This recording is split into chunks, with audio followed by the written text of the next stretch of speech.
should be worried. What up, Bulls Nation? We've got a live CHGO Bulls Draft Day show coming up for y'all. Who will the Bulls select at 12 tonight in the 25 NBA Draft, or will they be bold and trade up? We will talk about it and watch it unfold with you, our fellow Bulls fans, next.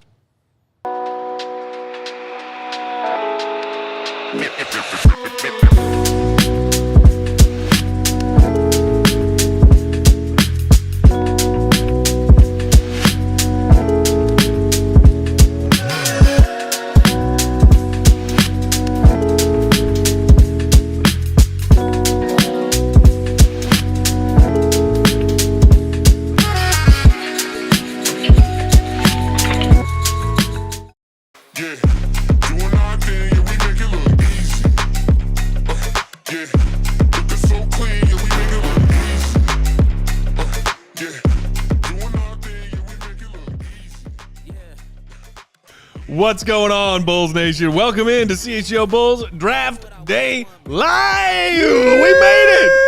Coming to you live from our studios here in West Loop, downtown Chicago. I'm Peck, Bulls_Peck, joined by Big Dave, BAWL Sports, Will the Go Gottlieb, perfectly coiffed as always, Will_Gottlieb, the queen of the controls, the one and only KW. What up, Katie? Hi.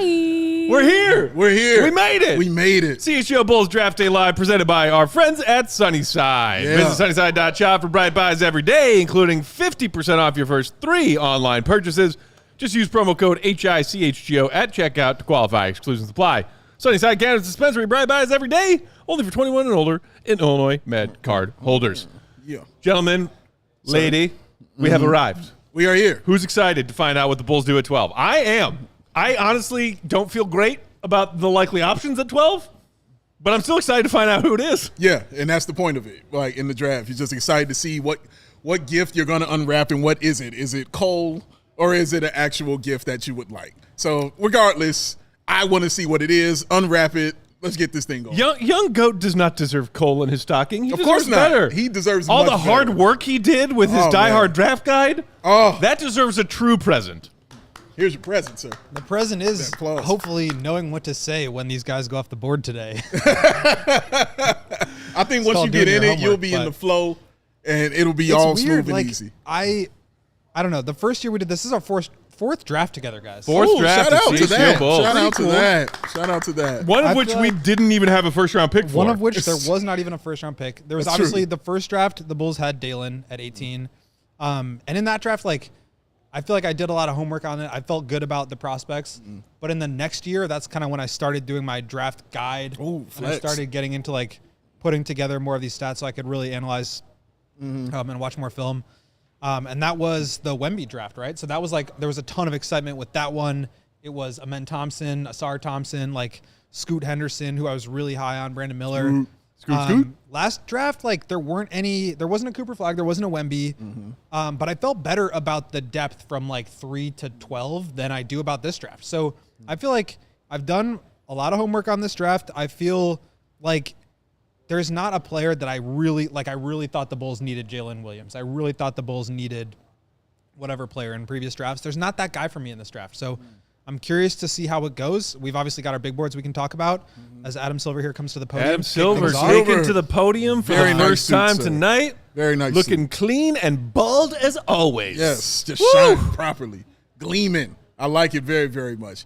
Thank y'all for joining us also in the chat. Shout out to y'all. I see we've already got some super chats hanging out. Shout out to our guy David, always in the chat, Dave Lithgow. Hey, Julia. Who's saying, I've never felt so aligned with my giddy-hating fellow Birkenstock brother Peck. Let's go, AK. Move up to 8. Take the big boy from Duke or Cedric. There you go, Dave. Can't wait for the next hour. TV on mute. Shout out. Shout out also to our guy, Kalen Cox, who said hit the like button if you think AK is going to prove the haters, a.k.a. me, wrong. And hit that like button. Throw us a super chat if you're feeling generous tonight. We appreciate you. Also, if you aren't a CHGO Sports Channel YouTube subscriber yet, for any reason, now is the night to hit that subscribe button because we are closing in on 85,000 subscribers, y'all.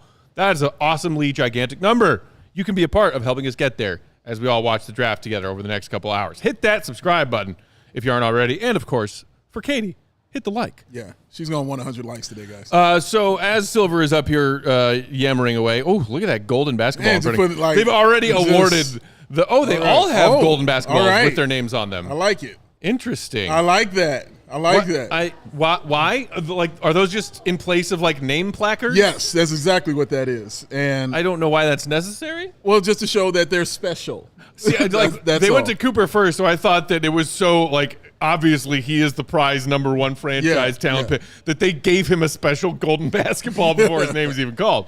But no, they all get golden basketballs.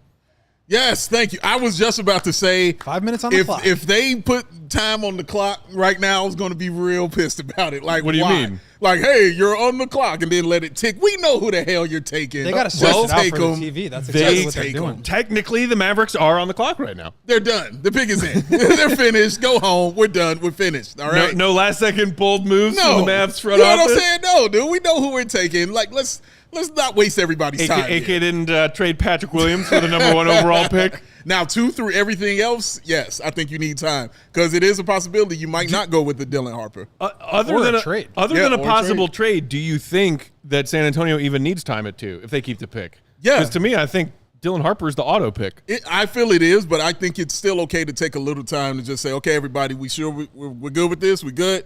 Nothing? Good? The phone ringing? Nothing? All right, fine. We'll go ahead and we'll take this. It's also like it's a made-for-TV event. You know, like they're trying to stretch it out. They're trying to get the conversations in. They're trying to talk about these guys who, you know, like there's not been a lot of debate about who the Mavericks are going to take first overall. Yeah, right? At all. And so, nor should there be. Or really second overall. Like I think Harper is a lock there.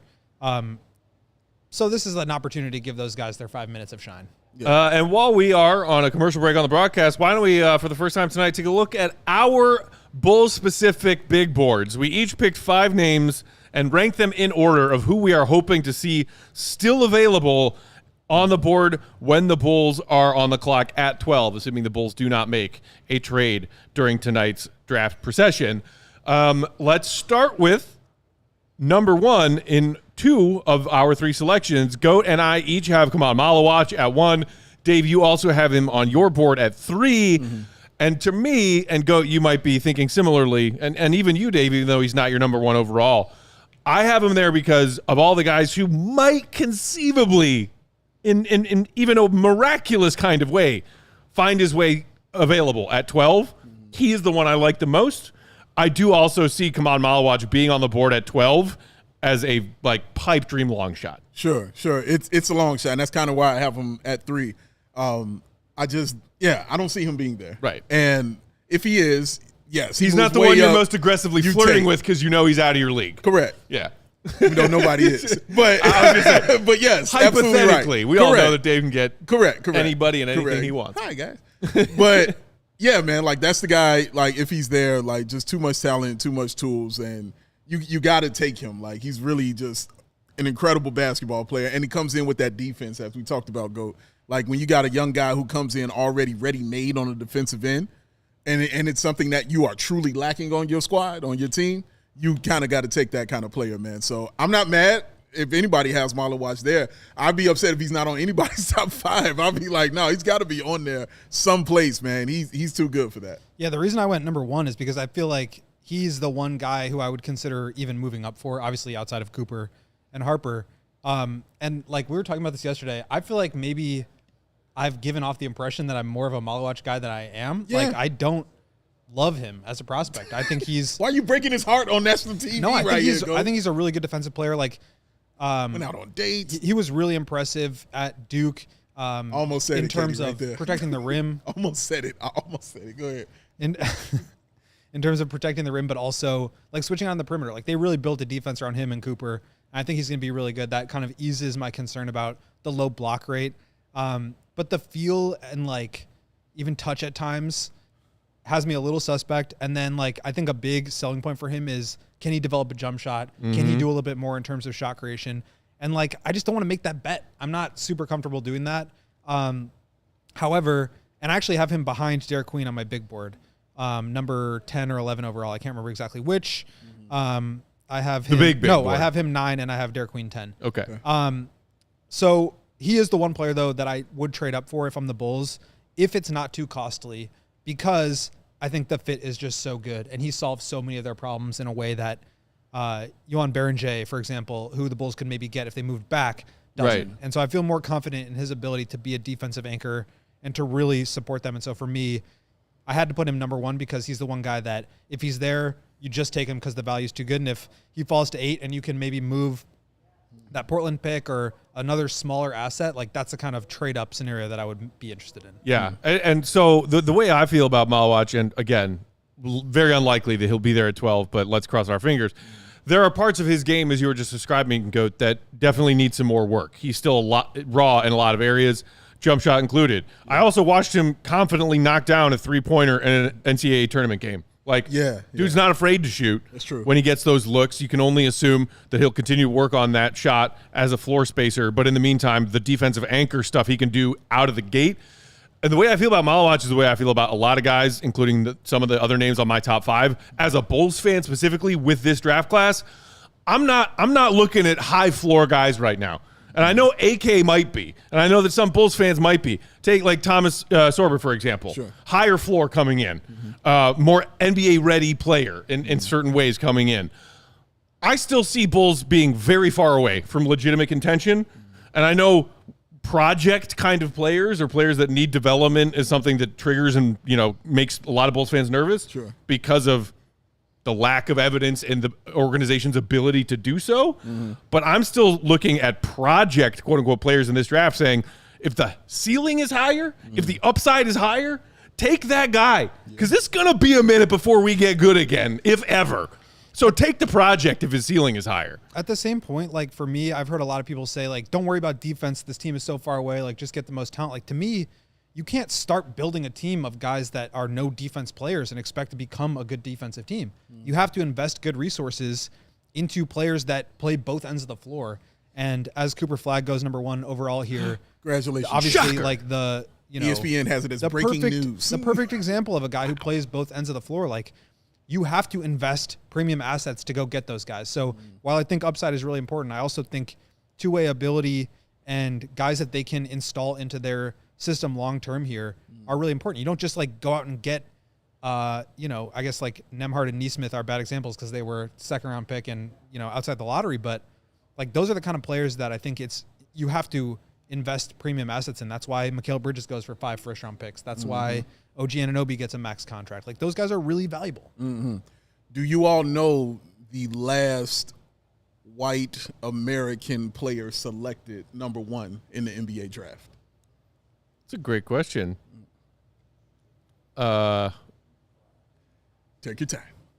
Wow. I'll give you a hint. Give me a decade. None of you were alive. Okay, I was going to say, it's been a minute. Nobody was alive, at all. Nobody here. Larry Legend was a number 1 pick, was he? No, he was not. Yeah. He was not. Was it Bill Walton?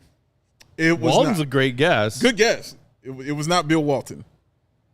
George Mikan. We're going way back. We'll go back to 1977. Kent Benson from Newcastle, Indiana. Yeah. Wow, so almost the hick from French Lick. Yes, almost.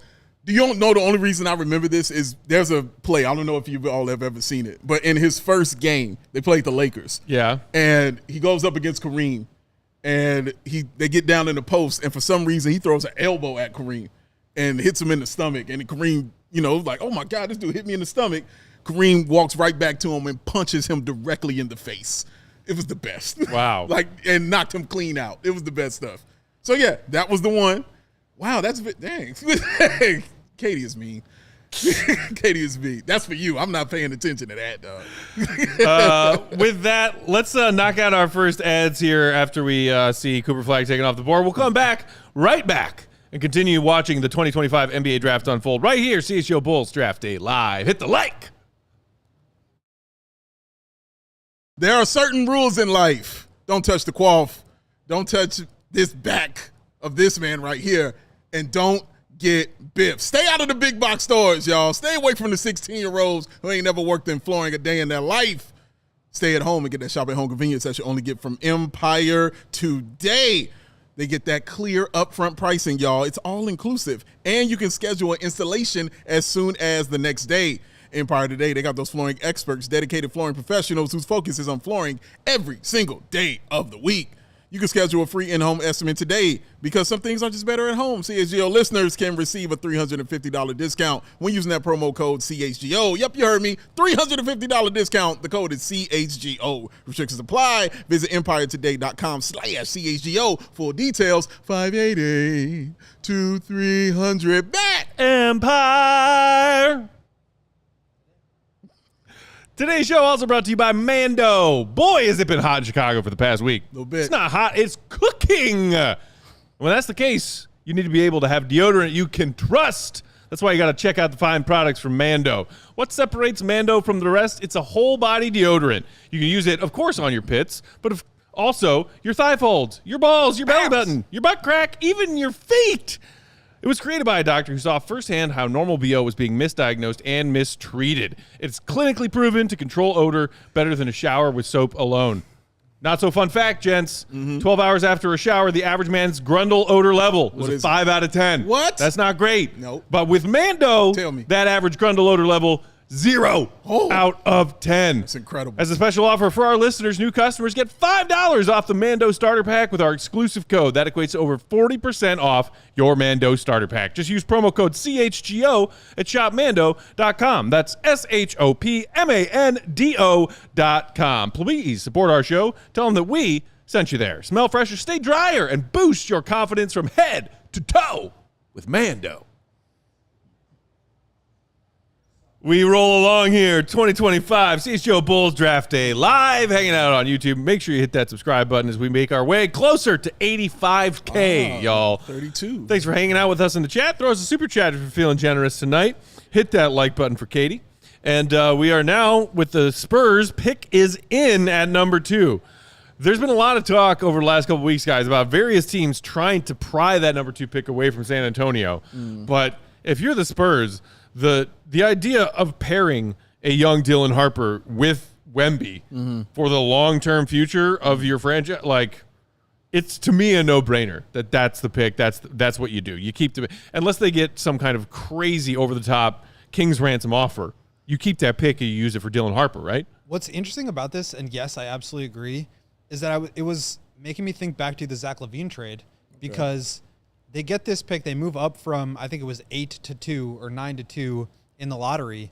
And you now have an opportunity to draft a franchise point guard like 6 months after you trade for a franchise point guard. Yeah. Okay. And so I wonder Wild. if the Spurs don't kind of regret that trade where you could be looking at the number 2 pick, all of the future assets plus number 13 or 12 or whatever the Bulls, like they would have had the Bulls pick. Right. If they didn't do this. No So- takesies backsies. Exactly. I believe that's in the NBA rule book. I feel like that kind of worked out, and the Kings are now like looking to trade guys off. Like I feel like that kind of ended up working out well for the Bulls. Obviously, it would be great to be drafting Dylan Harper right now as he goes number 2 overall to the Spurs. Congratulations, young sir. Hey, and there he goes. But just kind of interesting to think back at how that shook out 6 months later. Right. Shout out Dylan Harper, man. Dylan Harper. Well, let's see And Ron Harper. Shout out to Pops. Yeah.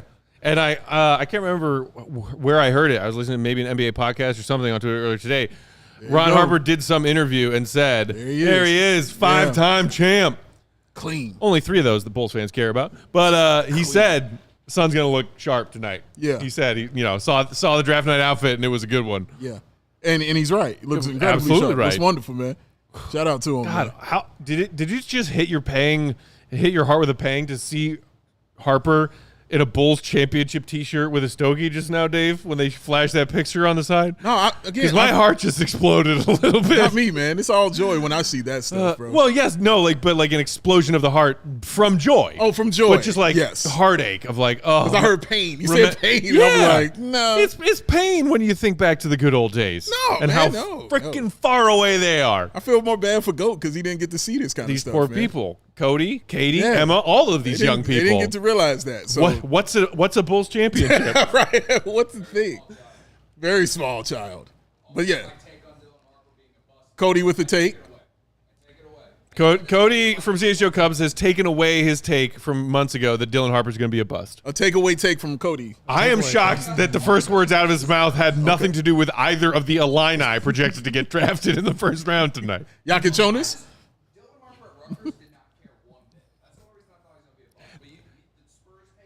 These sound like the insane yammerings of a man who gambled a lot on college basketball this past season, and it didn't go well for him. That's what that sounded Cody, like. is this true? Yes, it is. Yeah, There we go. That's a yes. All right. There You know it what? is, I don't blame him. Yeah. I don't blame him. Don't blame yourself. Blame the athletes when your bets don't hit. Oh, man. Oh, yep. He's letting it go. This 18-year-old cost me my parlay. Bet 365. We got a little Bulls rumor here from Joe Cowley. Okay, come on. Cowley spitting? Bulls remain in active discussions to move Ball or White, per source.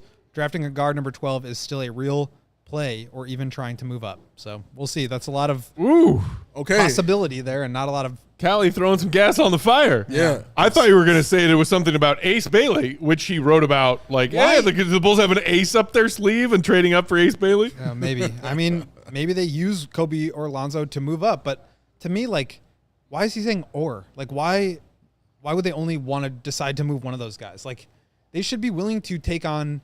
Because you need at least 9 guards on your roster, Go. No, like, they should be willing Bare to minimum. take value. Like, value is the key here. And so... if you get 2 or 3 first-round picks for Kobe and then you trade him and then somebody comes in with a solid first-round pick for Lonzo, you got to do that too. Like, they got to be thinking big picture here and not how can we, like, titrate the lineup to be perfect so that we can win 42 games this year. Mm-hmm. Shout out to Josh Miller in the chat who just said, I normally listen via podcast at 1.5x speed. Y'all sound drunk to me at regular speed. I've absolutely been there with people. John, what if I talk like this? Does that help or does that make it worse? Just wait for that medication to kick in, man. We'll see how it goes. Medication with the whiskey in my cup. Oh, It's a solid yes. combo. Oh, yes. Well done. No, I'm not taking the hard drugs today. I had to stay clear-headed. So give me the whiskey. Yeah. I love it. So I hydrate, Dave. I love it. You got to tell me, sir. You got to tell me. Hey, all right. So we do have the Sixers on the clock now. This is where it starts. This is where it gets interesting. Sorry. Mr. Draft, go. Go time. No, go. Been talking, that's the 8th time I've heard you say that. Yeah. Number 3 is where it starts. That's where it starts. I mean, we knew it was going to be Cooper. We knew it was going to be Harper.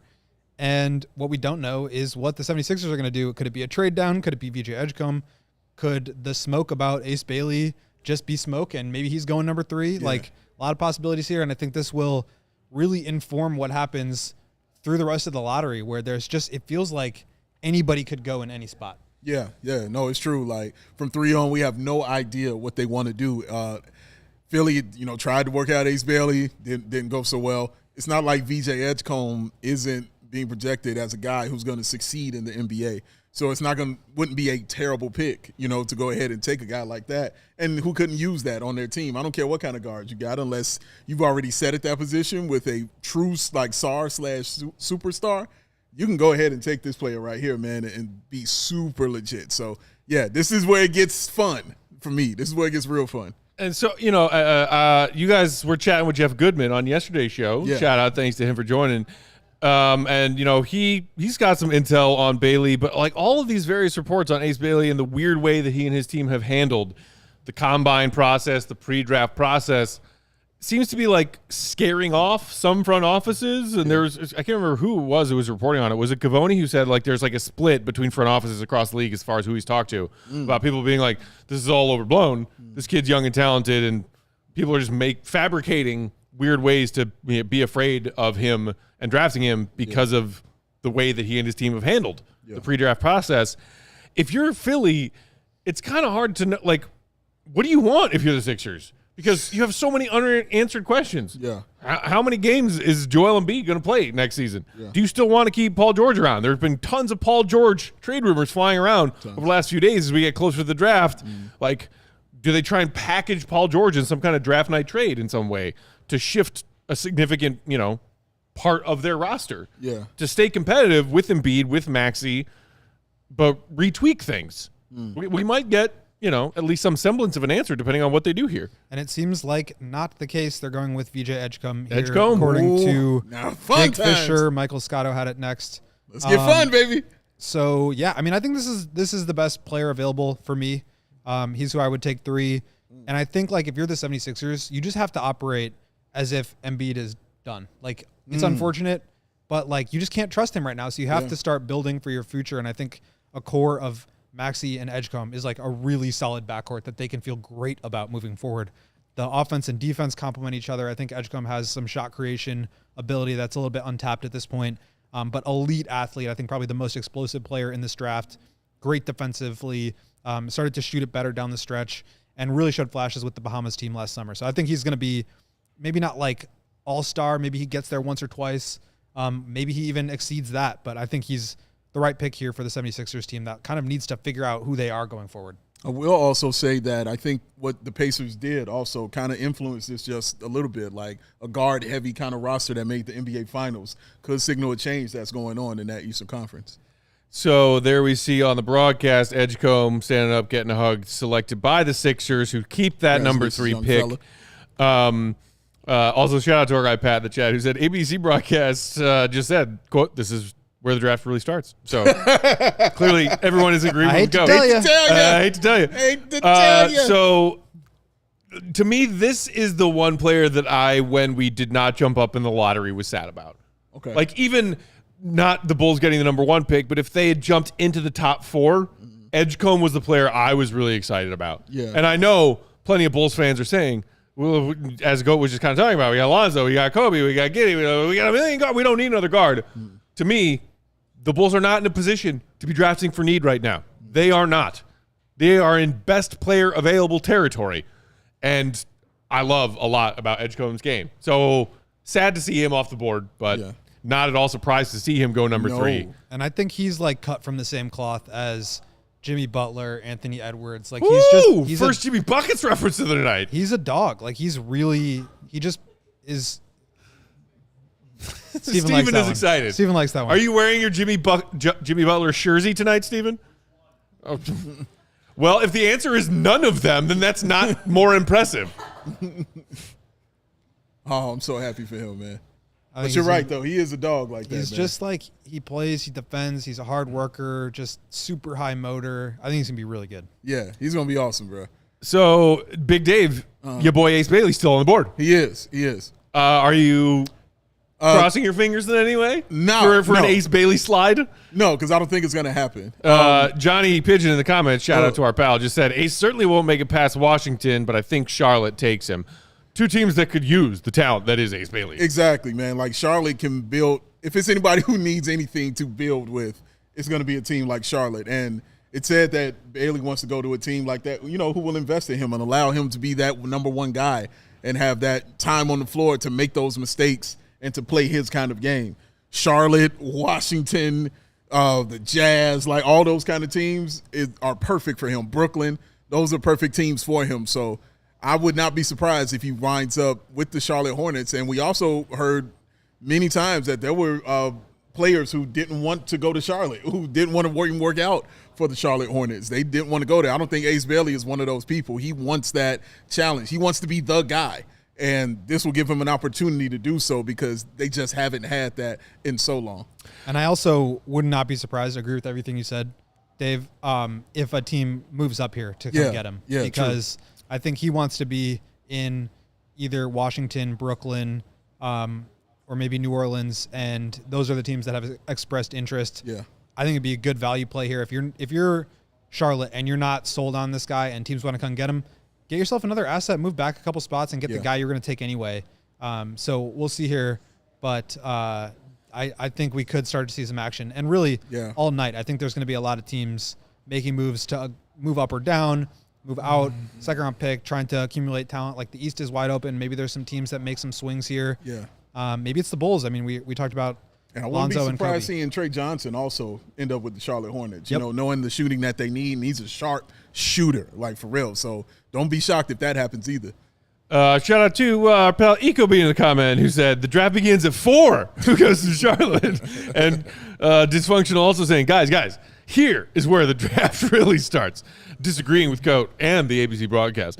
The draft really starts at 4, guys. Somebody also in the comments pointed out, who was it, you mean person, that this is where the Patrick Williams draft pick happened. It is. It back in 2020.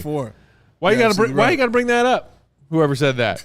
Why? This is supposed to be a happy fun night. It's draft night. We don't need to talk about Patrick Williams right now. It's good, man. So this is very curious about what they do, man. Because either one of those players that I mentioned, they can be Charlotte Hornets and have the space to do what they need to showcase their game and their skills. Like Trey Johnson, man, that is an assassin, a true sharpshooter if I've ever seen one, bro. Like, another name that I'm sad won't be on the board when the Bulls are at 12. Yeah, he's Love legit. Trey Johnson. He is legit, for real. I'm a little lower on him, but we can talk about that. Goes over it. He's so, guys, he's so over it. You have no idea how over it he is. He's top 10. Shout out to Alex Nesnadal. Apologies if I butchered the last name. Who threw us a $20 super chat saying, appreciate you boys and the incredible show you put on. Let's go Bulls. Hey. Appreciate you, Alex. That's my for guy tuning Ness, in. who's been here, who's you guys have met before. Hey, Shout what out, up, Al? Nezzy. He's like a genius with draft scouting. Like I talked to him a ton going through all my. Did he say that the draft tonight truly starts at the third pick? I don't know. I'll have to ask him about that. Maybe we can answer that in after. Fellow countryman Buddy Hield. Showing love to BJ. Eco B in the comments said, Matt, why you got to bring up old shit? I didn't bring it up. I'm just reading the comments. Yeah. Come on now. That's exactly what I was saying. You know, Shout I out to would have you. been perfectly happy to not mention Atrick Pay Illiam's way one time this evening. Unless it involved the Bulls finding a trade for him.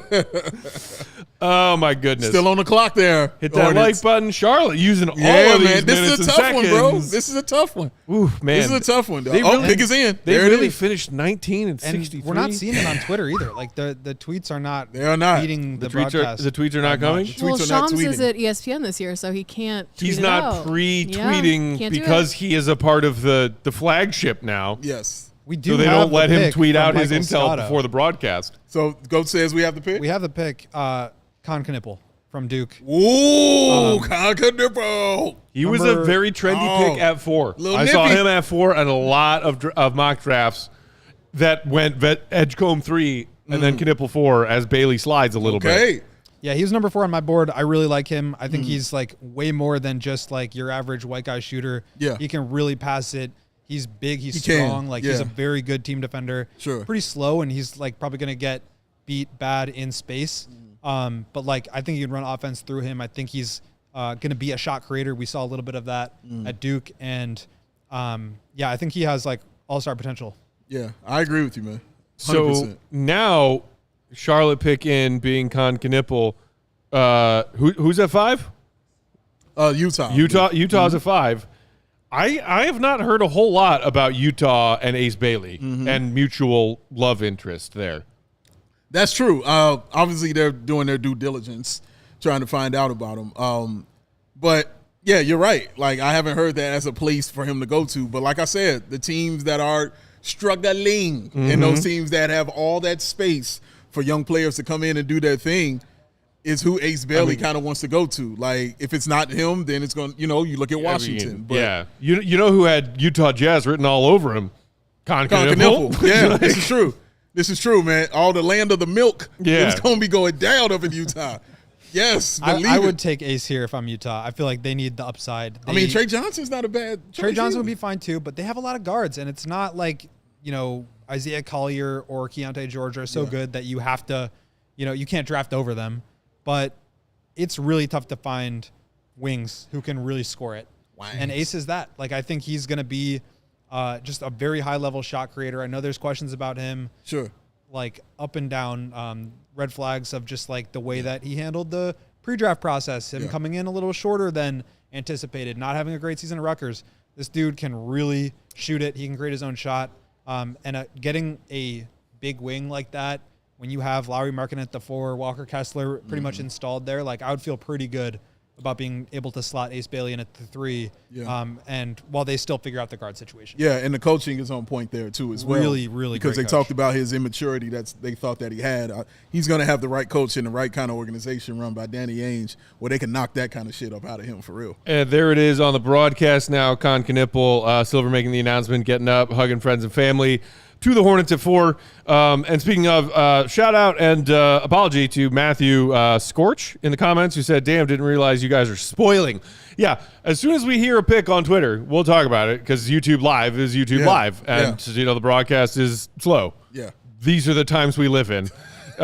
You can mute the broadcast or mute us. Take your pick. But don't mute us. Yeah, don't mute us, man. I You're would going to miss some awesome recommend stuff. Don't yeah, take don't it. do that. Also, Don't take guys, it. you know who Do just it. appeared in the chat? Tell me who.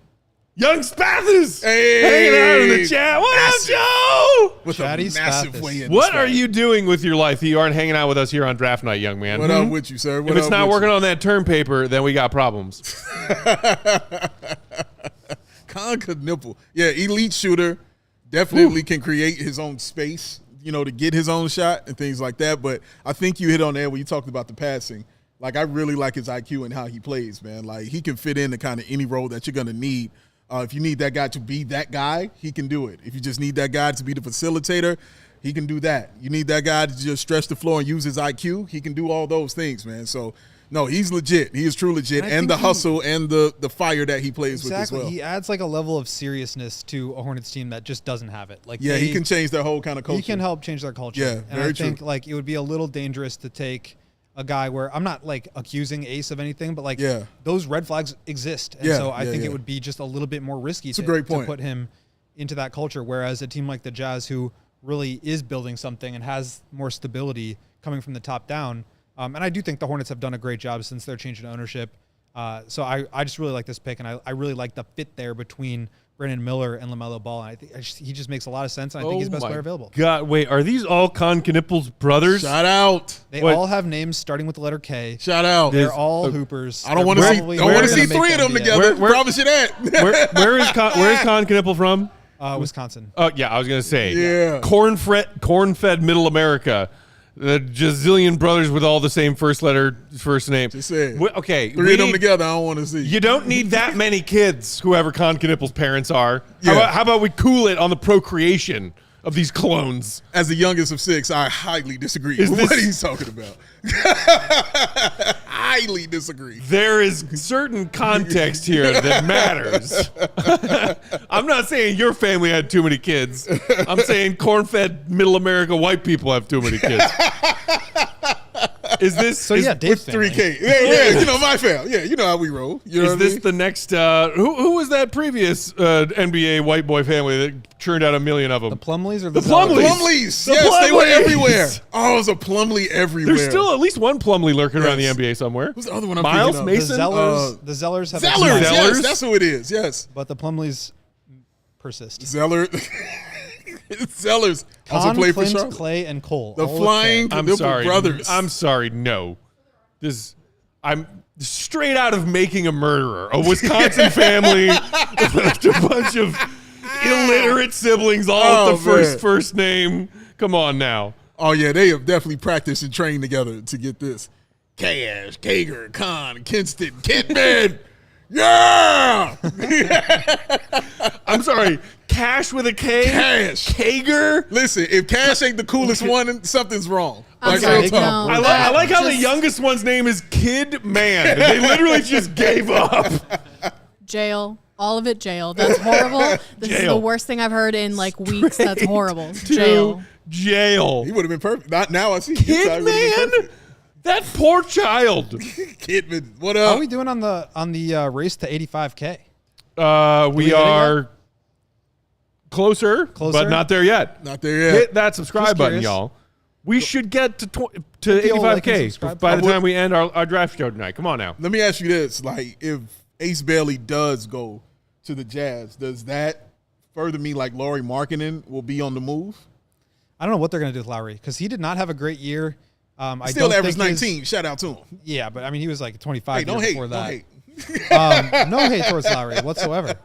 But I just think like you have a minor step back in terms of your production, and Context. your salary goes up from 17 to 40. Like Yeah. it's a little bit. You're not going to get as much back, and I think Yeah, they could do yeah. well. And honestly, they probably should. Like they're just nowhere close to accelerating. I think they need to continue to strip it down until they get some parts. Because really, like I don't see them as having any of their real pieces. Like maybe Walker Kessler could be a long-term piece there. Lowry's already 27. Like he's not in the like 19 and 21-year-old players that they're drafting every year. He doesn't fit that timeline. So Yeah. I think they should trade him. I just don't know if they can get as much. And so if you could get 4 picks from him last year and now you can only get 2, are you really incentivized to move him? Yeah, true. My guess would probably be no. That's very true. That's very true.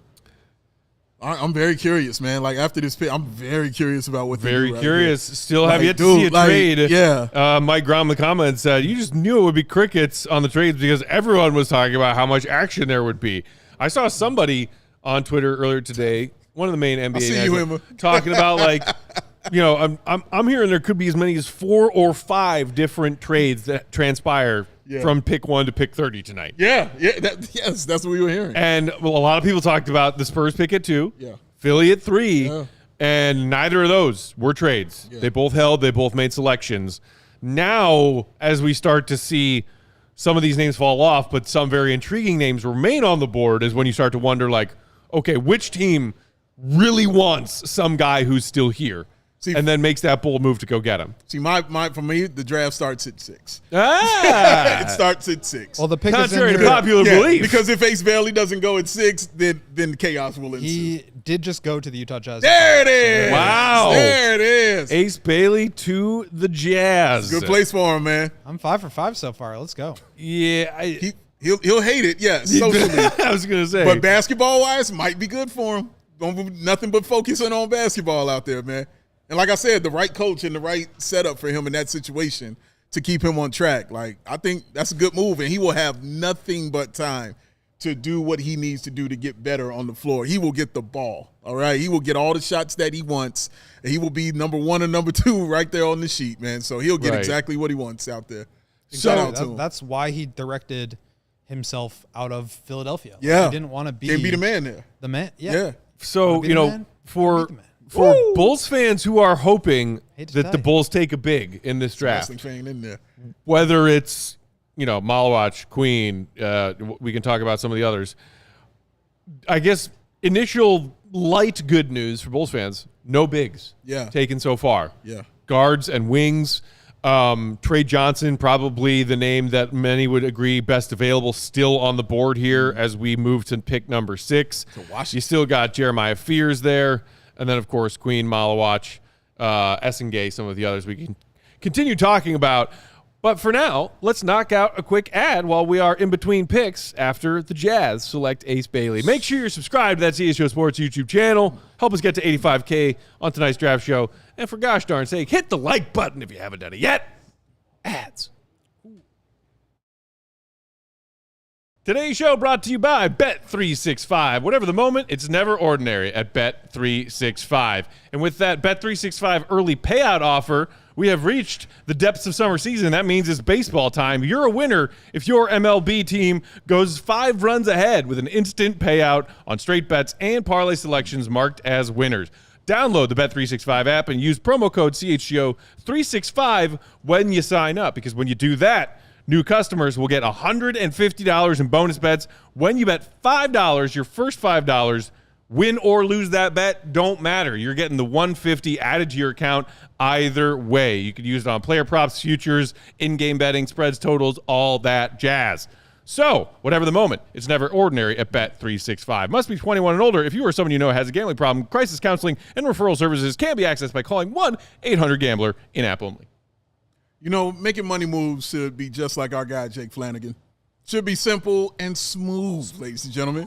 And that is why there is Cash App. There's no extra hoops to jump through. There's no extra stress. There's no woozies. And for the love of the GOAT, there is no wazies Get out at of here, wazies. all. And for a limited time only, new Cash App users can use one of these exclusive codes that I'm about to give you right now, and it will earn you some additional cash. That code is CHGO Bulls. For real, no catch. Just download Cash App, sign up, use that exclusive code CHGO Bulls in your profile, and send $5 to a friend within 14 days, and you'll get $10 dropped right into your account.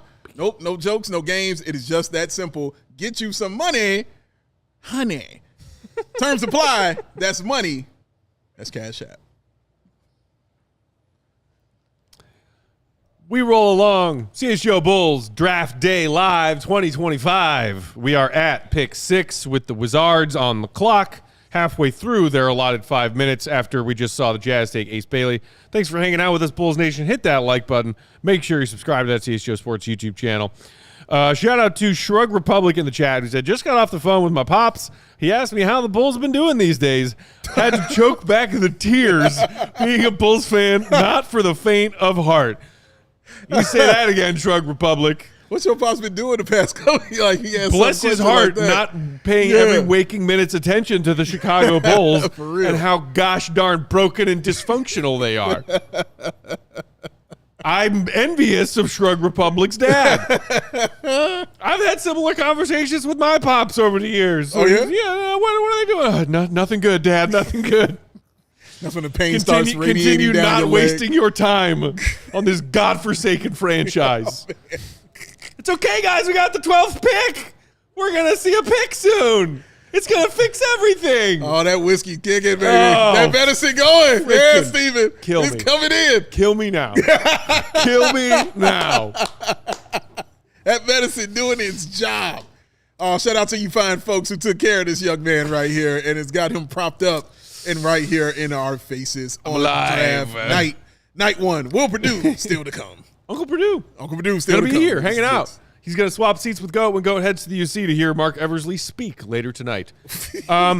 Katie, let's take a look at our Bulls preferred player boards once again. Good news, guys. All of the names still there. All of them there. None of these names have been taken off the board yet, including Khaman Maluach.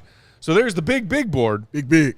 Flag gone, Harper Let's go, gone, Gottlieb. Edgecombe gone, Look at that. Knipple gone, Top and 5 Ace chalk. Bailey. What's that, Goat? Top 5 went chalk. Well done, Goat. Look at that. That's called a flex, ladies and gents. Flex. That's called a So our preferred Bulls picks, if you want to bring those up, Katie. Maluach still there? still there. Queen still there?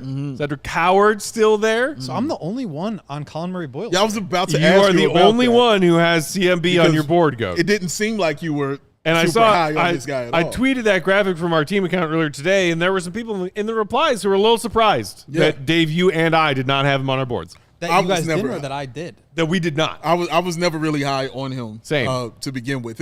And I said to myself, I was like, man, maybe I should just put him. I was like, no, but I don't feel any kind of way about him. So I'm not going to sit there and lie to the people and just put on somebody, just to have him on there. Correct. No. So, yeah, I don't feel any kind of way about him. Defense for sure, but I think he's just missing a lot, you know what I'm saying, in his game for this Bulls team, especially at the position that I think that he needs to play to be super successful. And the Bulls need a 3, and I don't see him as that dude who can run that position right And there. these are not, just for clarification, our rankings of who we think the Bulls are going to take. Yeah. These are who we like and would like the Bulls to take. Yes, And correct. so I feel very similarly to what Dave just laid out about CMB. I am not sold on him. Yeah.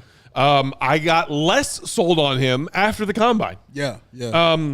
We all know what everybody is really high on him about, but for those who might not be, Matt Nuku in the comments just asked, I need Goat to talk us into CMB. So Goat, floor is yours, man. Yeah, I mean, I think he's one of those players that it's easy to look at the things that he doesn't do.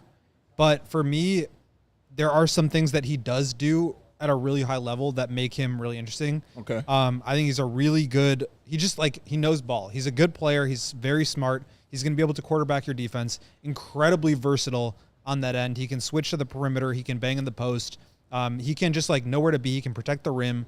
And really, I think, give you versatility that the Bulls don't have. I mean, you're looking at a lineup right now of Giddey and Kobe White and no one behind them. Vooch is behind them. That's obviously not the long-term answer here, but they need someone who can help keep everything in line, keep everything intact. And I think aside from Cooper, Collin Murray-Boyles is the best defender in this class. Obviously, the jump shot is a real concern, and I just don't even know if he's going to get to that point where he can do anything but make the open ones.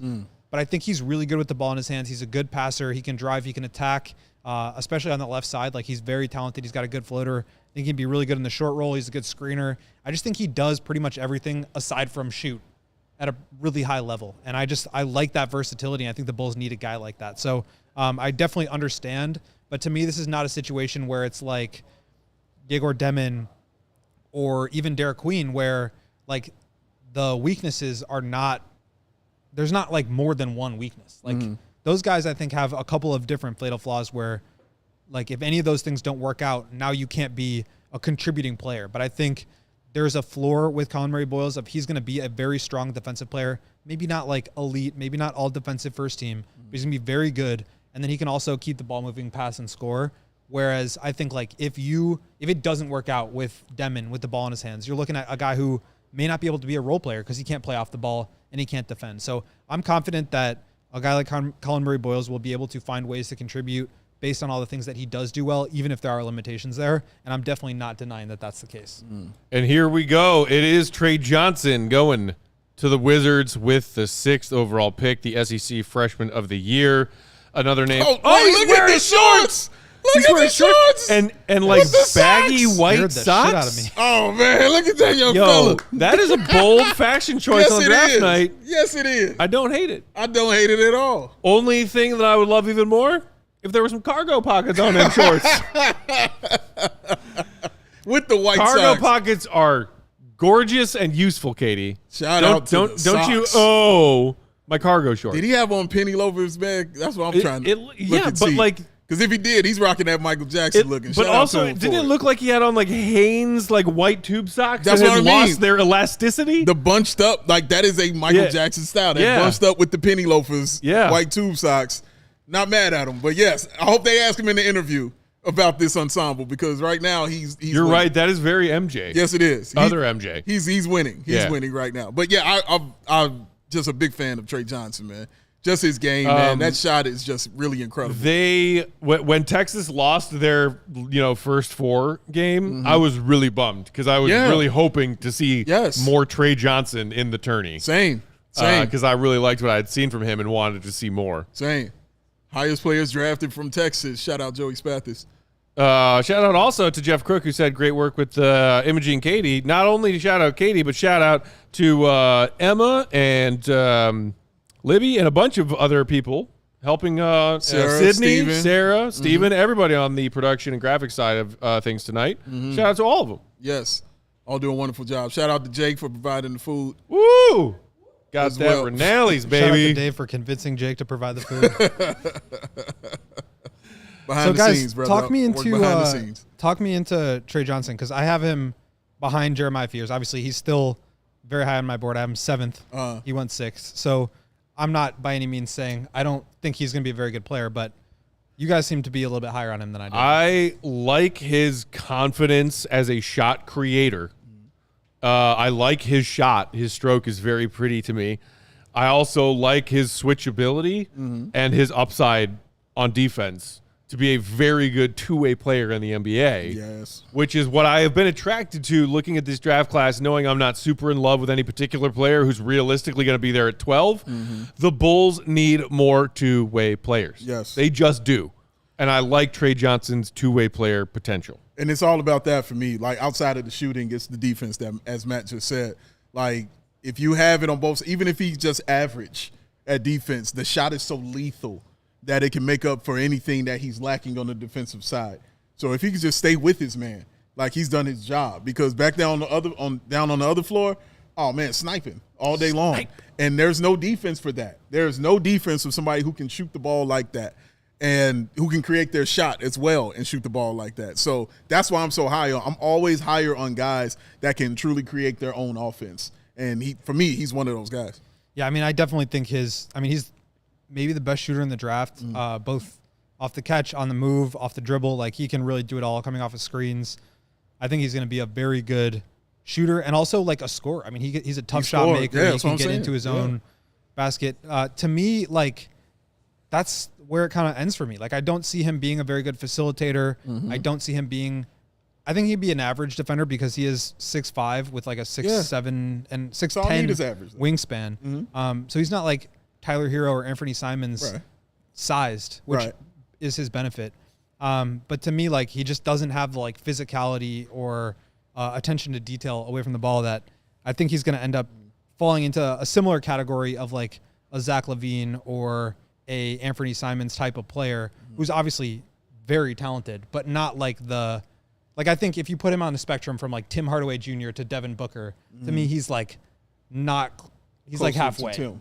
He's like halfway. He's Okay, in the not middle. like close to Devin Booker, but he's also, I think he's going to be better than just like a role player who can just spot up and shoot. So I think he's going to be really good, but I do have some questions about him. Yeah, his coaching is going to be huge for him too, because for me, everything you just said, as far as your concerns, is something that is involved with coaching and something he has to do as far as that's concerned. So Yeah, he's that gonna is have going to to show be up. huge and important for him. He So goes broadcast number is showing 6 to Washington, and sorry, Who did you have? I had the player who went next to the New Orleans Pelicans, 7th overall, Jeremiah Fears. I had them swapped. So Fears goes 7 to New Orleans. They get a point guard option for DeJounte Murray, who's out probably for the year with the Achilles injury.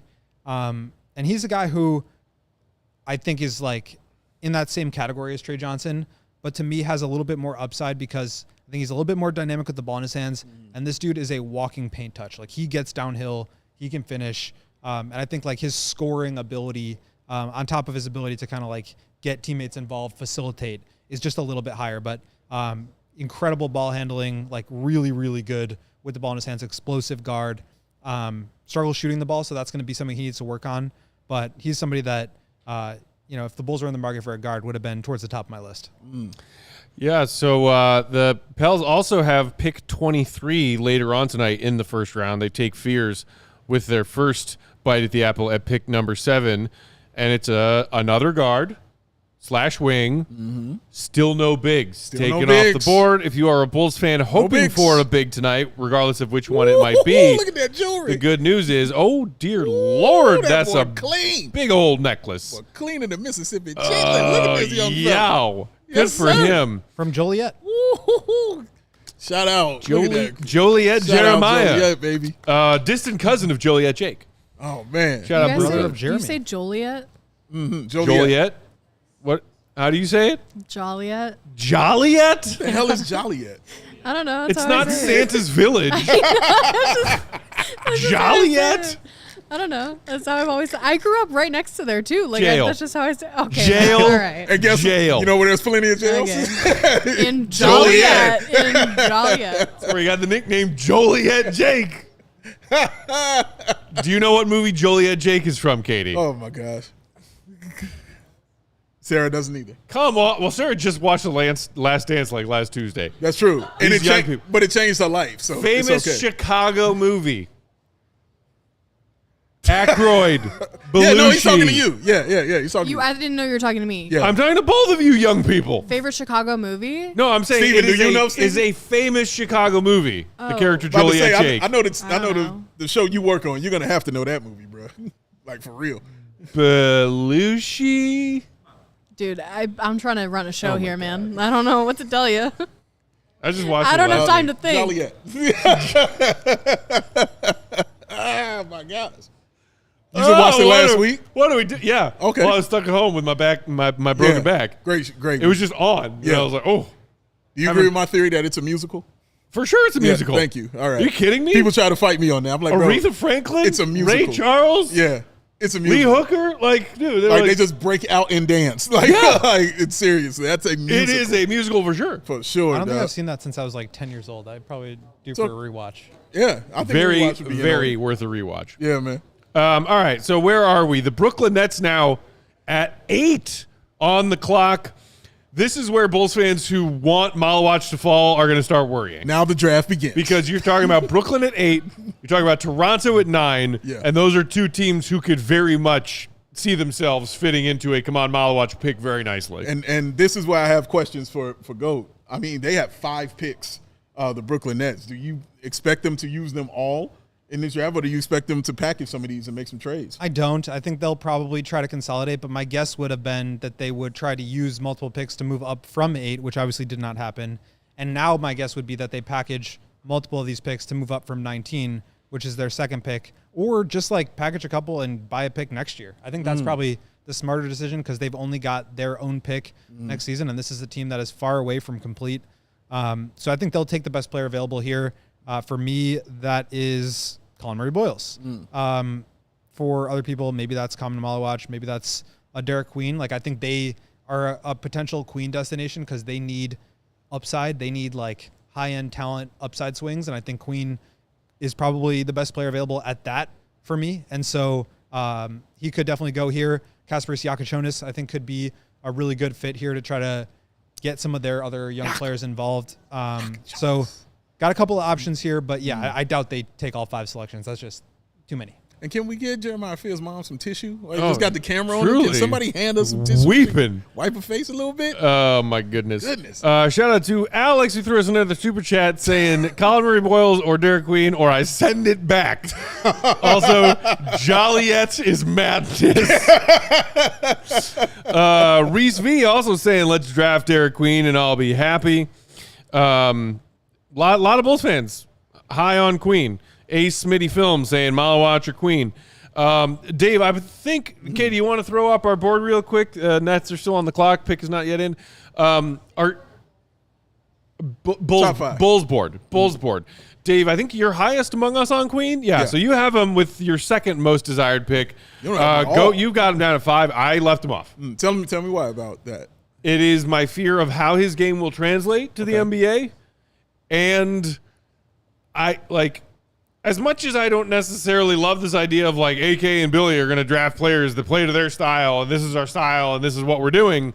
If that's what they're doing, I have a tough time seeing Derik Queen fit into that and fit into it well. Yeah. So okay, to me, he's a big, thick tweener size of a player. Okay. He's not a true 5 in the NBA. Okay. And he's confident. He's great with the ball in his hands for a guy his size. Had that epic shot in the tourney, clearly not lacking in confidence, and is a versatile scorer. There's still questions about how much he can be a floor spacer. Yeah. There's questions about how much of a rim deterrent and how switchable he can be on defense. Mm-hmm. There's a lot of things that I am worried about as far as his game and how it translates to the NBA. And like you were saying earlier, Dave, about certain people, whoever it might be, if I'm not sold on the guy, I'm not going to put his name on my board just because other people have that name on my board. Yeah. Or on their boards. Right. So respectfully to Derik Queen, I left him out of my top 5. Yeah, not mad at you. I think those are all super valid, what you're saying. I think for me, it was just that kind of skill set and the tools that he has is just kind of hard for me to just say, no, I'm going to pass on that. The dude, when we did the show, I talked about what Vooch is, and his game is kind of comparable to that. And I watched it work with the Chicago Bulls with Vooch, and I feel like it can do the same thing with a guy like Derik Queen. And when we talked about the defensive side, I think the biggest reason I was excited about it, I was like, because Modest Ellis is there. So having Modest there as a cleanup, always having his back on that defensive end, knowing what this young man can do as far as running an offense, I compared it, Matt, to when Derrick Rose and Joakim Noah were here. Oh. So when Derrick Rose, and again, my God, they're not the same. But when Derrick Rose was doing his thing, when he went off the floor, then it's Joakim Noah's time, and he's running that kind of offense, and they're running things through him. I think the Bulls can do something similar with that, because obviously Josh Giddey is going to be the guy who has the ball and all of this like that. Take another sip. When he's doing that, take some medicine. There you go. Right down my belly. I just heard a noise. Crazy. Let me stop talking in. Hit it in. Crazy pick is in. Let's Yegor Demon going 8. Oh my God. Yegor Demon. That means AK's not allowed to pick him. Or it might be a trade. Oh my God. Don't even. The Bulls have made a trade at number 8. Don't you dare. I'm just saying, because if it's that shocking, why would you move up and make this trade then? If you might not be looking at, I'm just saying, man. Just saying. Don't even joke about that. I'm just saying. I think for the same reason that Matt was just saying, this is an upside swing. Yeah. This is a guy who, if it hits, he's going to be really good. 6'9" point guard, really good passer, really good facilitator, but cannot shoot. And I don't feel like he's very physical. I don't feel like he really puts pressure on the rim. Yeah. And so to me, not a good fit with the Bulls. Very duplicative with what Giddey does, but somebody who, if he hits, can really run a franchise. 6'9" point guard. Yeah. And his shot looks better than Giddey's. It's easier to buy his shot. But yeah, very, very surprising pick. I felt like they could have gotten him at 19. In fact, I think we mocked him 19th with their second pick. So this is a huge surprise to me, and certainly opens up the board. Now you figure one of the guys that. Who knows if they were going to fall to 12 might be there. That's going to be my question. Who's falling up? Who's falling down? My goodness. Kay Johnson in the comments, that, quote, high upside. Johnny Pigeon, wow, now that's a reach. Fine Day Stretch. saying Yegor must have been shooting the lights out. Nate Kempers, Yegor Demon off the board, so grateful. Mike Grom, Nets are going to be trash for a while, so I guess it makes sense. Somebody got to run the team. You know what I mean? Yeah, sure. Somebody got to. And he's going to have plenty of time and opportunity to do it. They don't have a guy like that. Like, Exactly. They just don't. And that's why I thought Kasparis was a good pick, good fit for them because it's similar He's still skill there, set. But this is like he was awesome in the first couple of games, like top 5 pick. And then when they started playing more Power 5 conferences, better competition, he kind of fell off. The shot wasn't there. Yeah. But yeah, I mean this is a real surprise. Does this increase the talent pool for you? Like since you had this guy going so low? Yeah, I have him just outside the lottery. I have him 16th overall because like the upside to me is there, but there's certainly a lot of downside risk. So for me, I mean, it just pushes everybody else back. Like Murray-Boyles, Maluach, Queen, Essengue, Yakachonis, Coward, Carter Bryant, Sorber. Those are the remaining guys in my top 15. And so, yeah, you feel really good about getting one of those guys. Okay. Toronto number 9. Yeah, to me, I think it was more likely that Demon would still be on the board at 12 than not. Yeah. So any Bulls fan who was not sold on the pairing Giddey and Demon plan together, you've got to be feeling good that that's one more name preventing certain names that you do want to be taken off the board, especially with Brooklyn and Maluach. Now I'm even more terrified with Toronto on the clock at 9 that they're going to take him on Maluach. Yeah. Can we take a look again at either our top 5 or our overall big board just so we can get a sense of like Katie's who could got be both. available? Which one you want?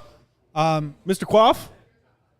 Okay. Let's do our top 5. She's giving us our top 5s. I believe all these players are still available. Still on the board. And that was Maluach, pick 8. So Queen, Coward, Carter Bryant, Essengue, Beringer. Who am I missing? Anybody? Oh, and CMB. Yeah. And Sorber. Yeah. All still on the board. Yeah. I So expect Sorber theoretically, to be there. one of 3 these picks to go. 1 or 2 of those guys should be available for the Bulls. Let's check out the big board you got there. Go. Yep. The big board. See, we have Yegor Demon there at 16 off the board, but 3 guys in my top 10 still available: Collin Murray-Boyles, Khaman Maluach, and Derik Queen. And then Essengue, Yakachonis, Coward, Bryant, Sorber. I think the Bulls, like, for me, where this is kind of falling right now is there's no one here that I'm going to be, like, super excited about. But, like, they have a lot of good options. And I think it opens up some potential trade down opportunities. I think they're going to get a good player here. And I'm curious to see if there's any other of these big surprise jumps, because that could again open some things up. So we will see. Yeah, we will see, man. This Raptors pick should be interesting. I mean, we expect it to be Maluach, but also didn't expect Yegor Demon to jump up in the draft like he did. You know, I want to mention, like, Brooklyn was theoretically the only team that could have taken Josh Giddey off the Bulls' hands. You got to assume that's now not ever happening at all. Excellent point. Somebody in the comments just said Excellent that. I think it was maybe Fine Day who said, well, that definitely means that, Giddey's staying in Chicago.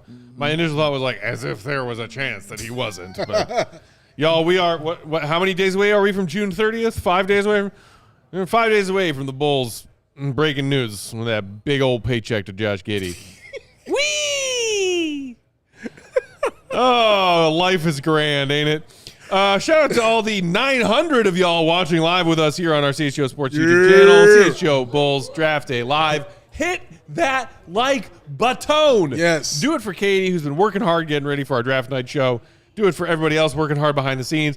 Do it for Uncle Will, who just strolled in. That's right. Looking tall and mighty and gorgeous as ever. He look clean, bro. He's going to join us on set as soon as Fresh Goat off the goes to golf the course. UC.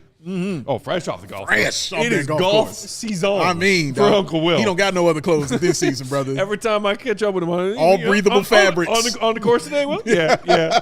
All breathable. That's how he rolling goodness right gracious. now. That's Maluach's face. All right, Hey, people next to him come texting. on, baby. I think they're going to take Maluach here. I do too. I do too. And Yeah, I'm mad about it. everybody's on their phone next to him. That's implications. I mean, He's praying to go there too. That's right. It's a perfect place for him. I would be shocked if the Raptors don't take him. I would too. He is such a Raptor. Yeah, everything And about him. they are not. They are taking What shock? Queen? Collin Murray-Boyles. Whoa! Wow! Now the draft starts. Here we go. Wow! Now the draft is starting. Wow! This is Wow. according to Jeff Goodman, our guy from yesterday. Shout out Goodman. Shout out and Brett Jeff. Siegel. Have not heard it from Shams or Steiner Fisher yet, so we'll keep an ear out for that. But Trade up time. Yeah, I mean, this is trade up time. We're in territory.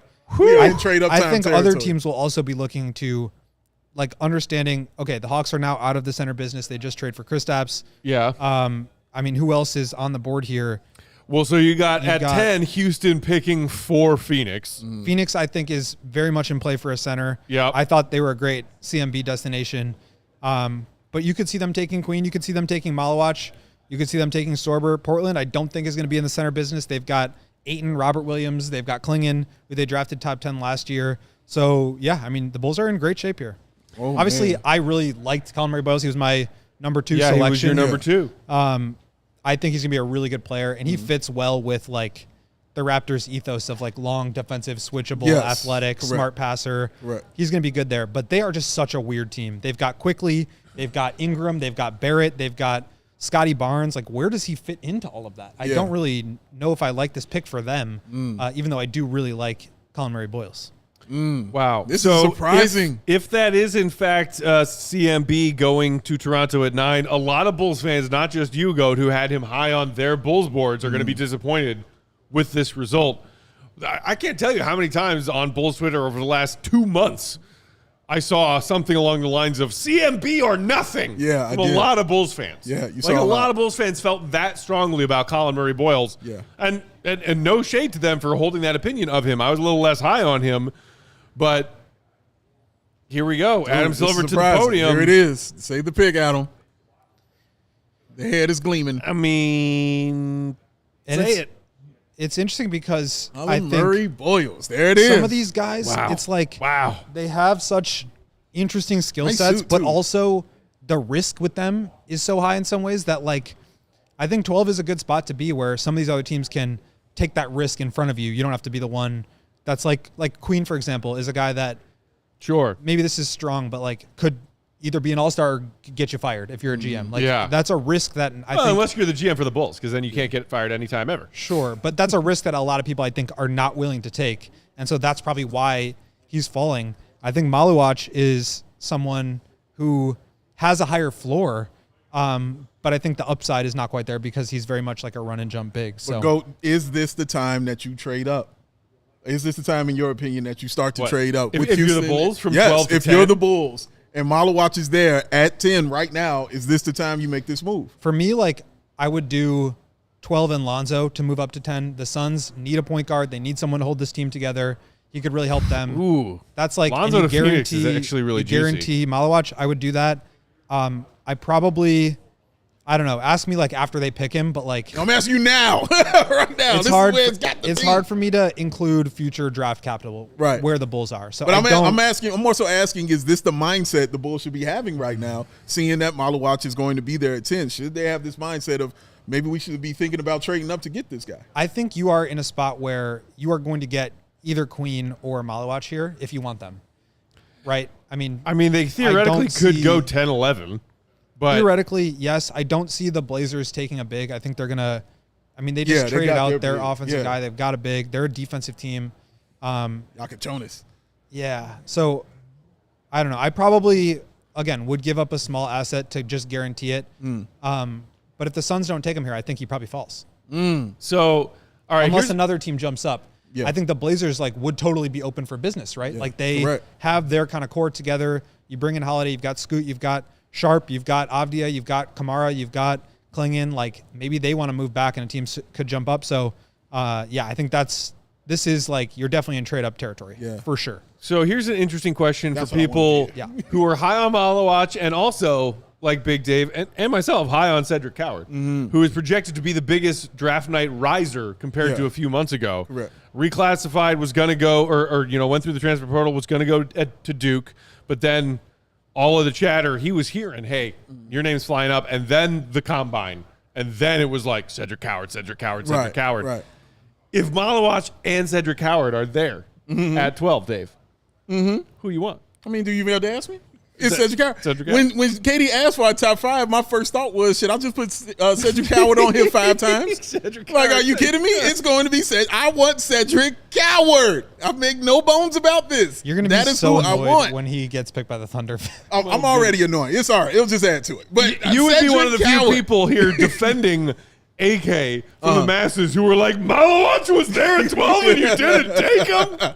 I don't care. Listen, I want who I want. And I'm Cedric Howard. There are also some That's who I'm after. Sold that highly on Maluach. That is it. Like, I feel it. Like, I feel that. But for me, it's been Cedric Howard, and that hasn't changed. I think he would be a great fit. Also, just this is such a weird pick for Toronto. I don't get this for them. You don't think he doesn't fit in as a Raptor? They just have like the size, the they length? have a better version of him in the defense. Scotty Barnes. Like, I don't get it. You're gonna put Ingram, Barnes, and Murray-Boyles together, all guys that can't shoot threes, and RJ Barrett. Like, that just doesn't. Maybe it's because they're looking to move RJ. Yeah, maybe Barrett, maybe it's a deal. I heard he was getting traded to the Bulls.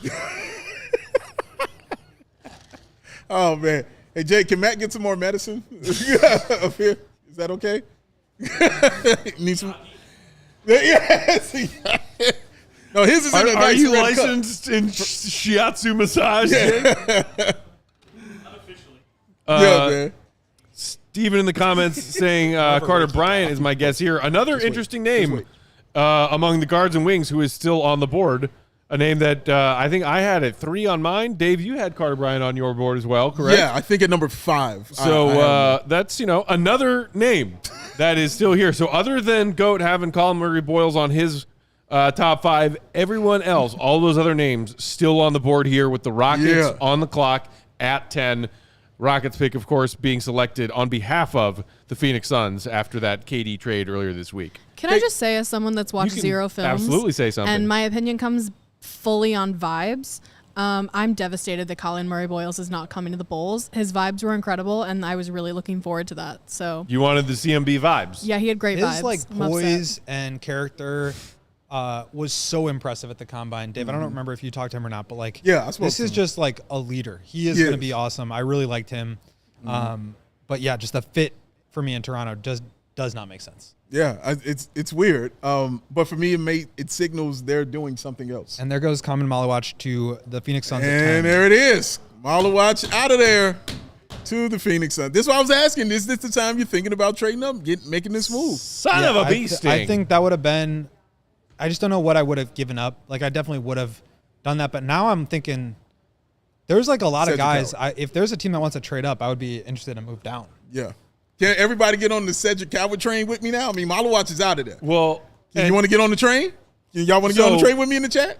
Brooklyn's already made their first selection, but there were also countless reports this week that they were also maybe, what do they have, 5 of the first-round picks tonight? Yeah, 5th. Oh, maybe. Wow, big trade going on here. Oh, big trade happening. Charlotte Hornets trading Mark Williams to Phoenix for the 29 pick and a 2029 first. Okay. So they got 2 heist. Wow. Yeah, they just traded for, man, the Suns and the Hornets have made so many trades together. But it sounds like this doesn't even include 10. So now they've got Maluach and Mark Williams there together. Damn. That is something. That is something. All right, Phoenix making moves, Making moves and trying to build. They're going Mark Williams with getting traded the after Mavericks the false route start of like 2 run, jump, dunk, rim protector centers. Yeah. That is a real shocker and a price that is not even as much as what the Lakers offered. There was an additional pick, and Dalton Connect was in that. So very surprising.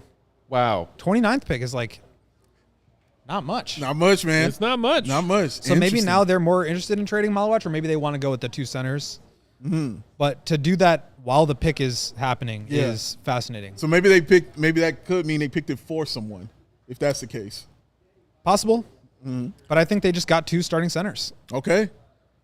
So I mean, they got room. and speaking of trades, and maybe if the Bulls don't love somebody at 12 and trading down, Brooklyn's possibly an option there.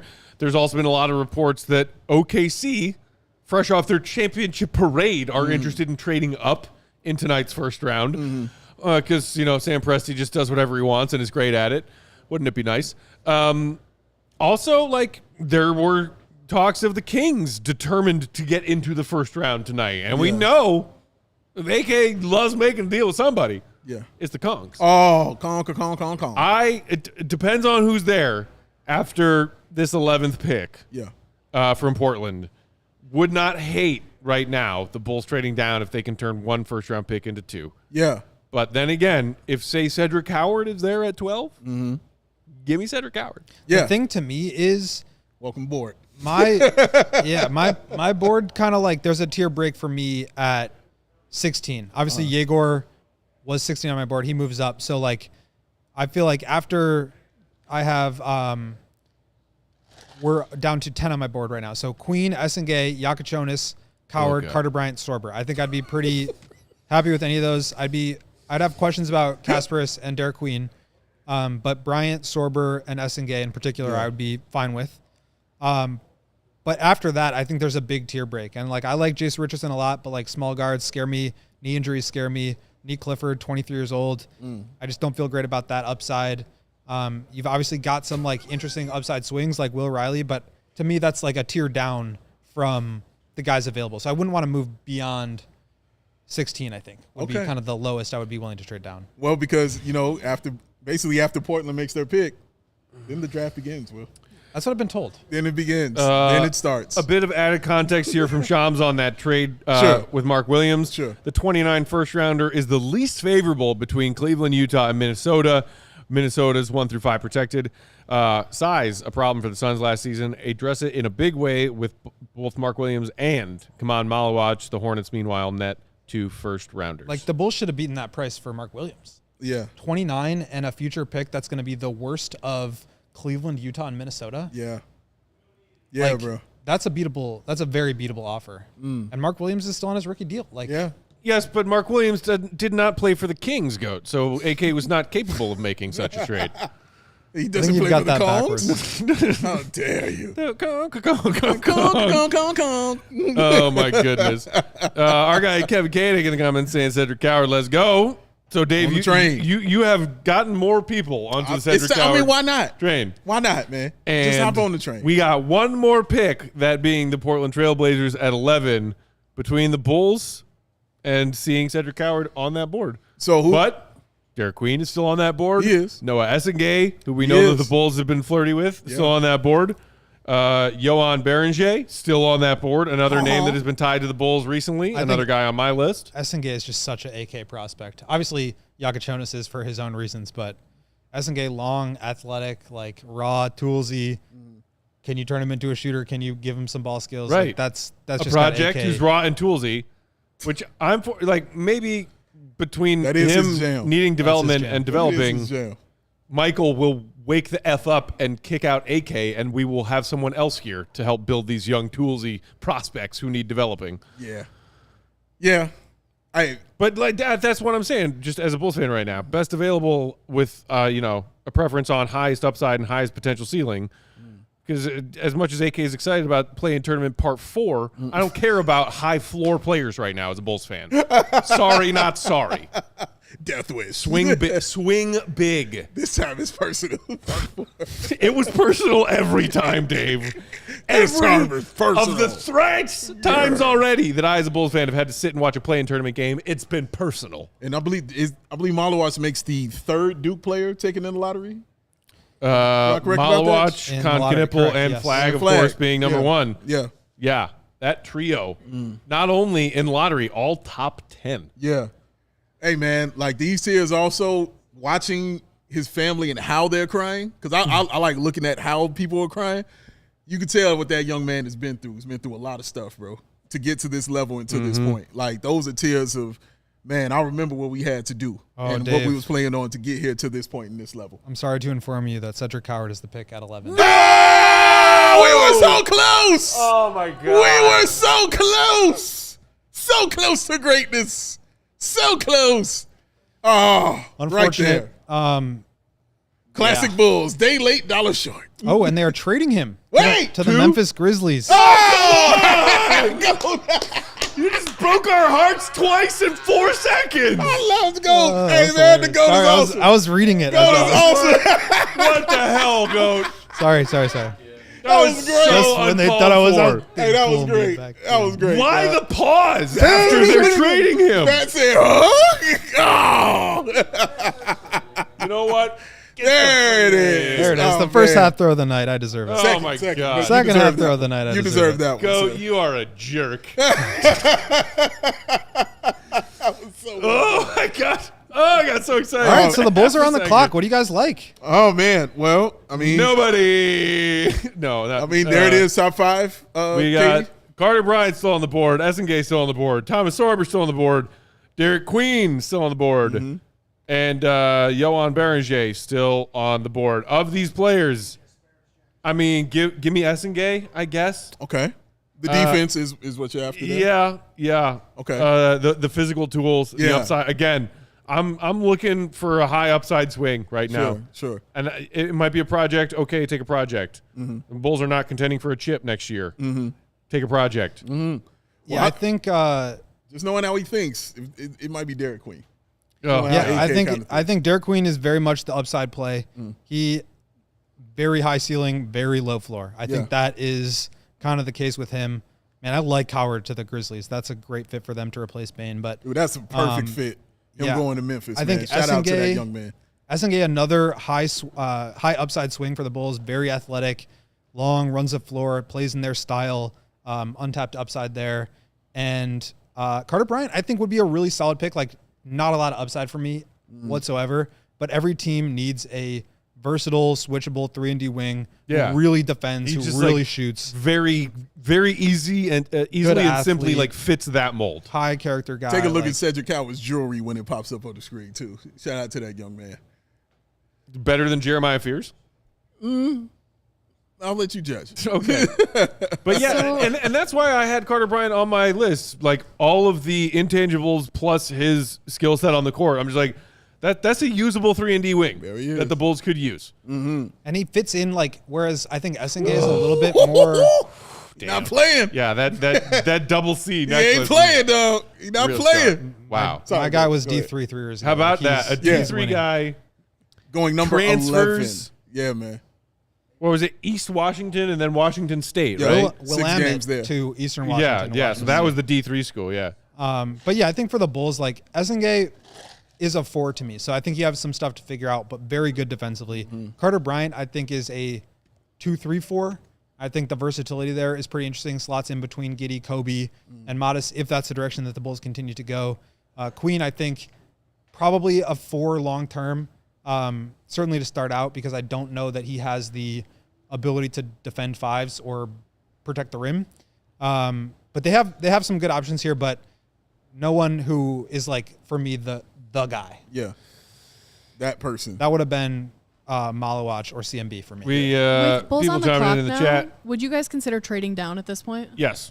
Yeah. I would. I would. Yeah, I agree. If it involves getting a pick in the teens and then another pick in the 20s, yes. I agree. 100% Absolutely. Because there's still plenty of names on the board that I like, maybe not love, but like. Yeah. And take 2 bites at the apple if you're the Bulls right now. So the Grizzlies traded 16, a 2028 pick from Orlando, and 2 seconds to move up 5 spots.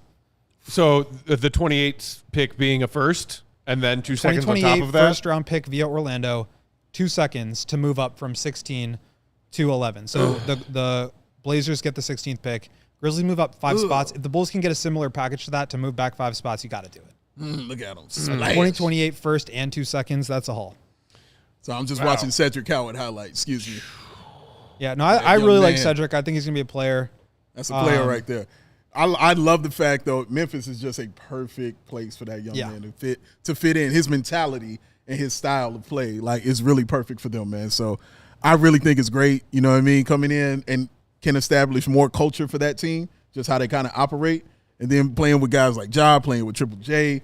Like, this is a perfect move for him, man, to go to that kind of squad. Because that dude works, all right? He works morning to night all the time. It's about basketball for him, man. So he can establish also some structure on that squad, because I don't think Memphis has a ton of structure on their team, but he's definitely about that, bro. Gary Ross, our pal, in the comments saying trade with Brooklyn, 19 and 26. That's a package that's been thrown around a lot by Bulls fans over the last week or so. In the maybe they don't love anybody at 12 and are looking to trade down scenario. I definitely would not be opposed to that. We haven't seen anything come across our Goodman various screens so far about a trade. Goodman with the pick. It is Noa Essengue. Hey! Noa Essengue, there it is. You can talk me into that. You got it. You can talk me into Noa Essengue. I'll take it. There's a fist pump from Peck. A positive Bulls fist pump. And a positive Oh, my God. I'll take it. Oh, my God. It was a name Positive on my Peck. board. I'll take it. Positive Peck has made a rare appearance. It's a name on my board that I didn't hate. Yes. I know it's a low bar with AK these days, It but is. I will take him clearing that very low bar. I'm just happy to see this just pop out real quick, bro. I'm nice to see a positive Peck. It'll be gone soon. Yeah, I trust. Listen, preach to the choir. For now, I've watched based this on movie the a different million ways times. this could go. Yes. There were names that I was fearing. Yeah. Somebody was about to say. Yeah. And it wasn't one of those names. Yes. So I'm okay. Yeah. See, and I think also it plays into part of you being right, and so that part plays into it as well.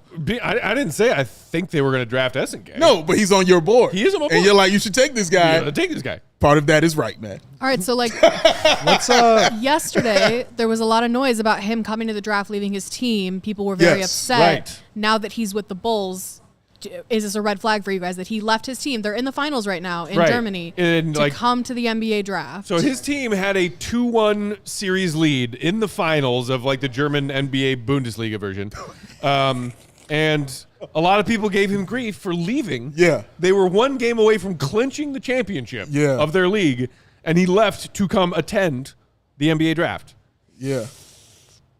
I get the people that are docking him for that. Yeah. Also, it's like, dude, the past is the past.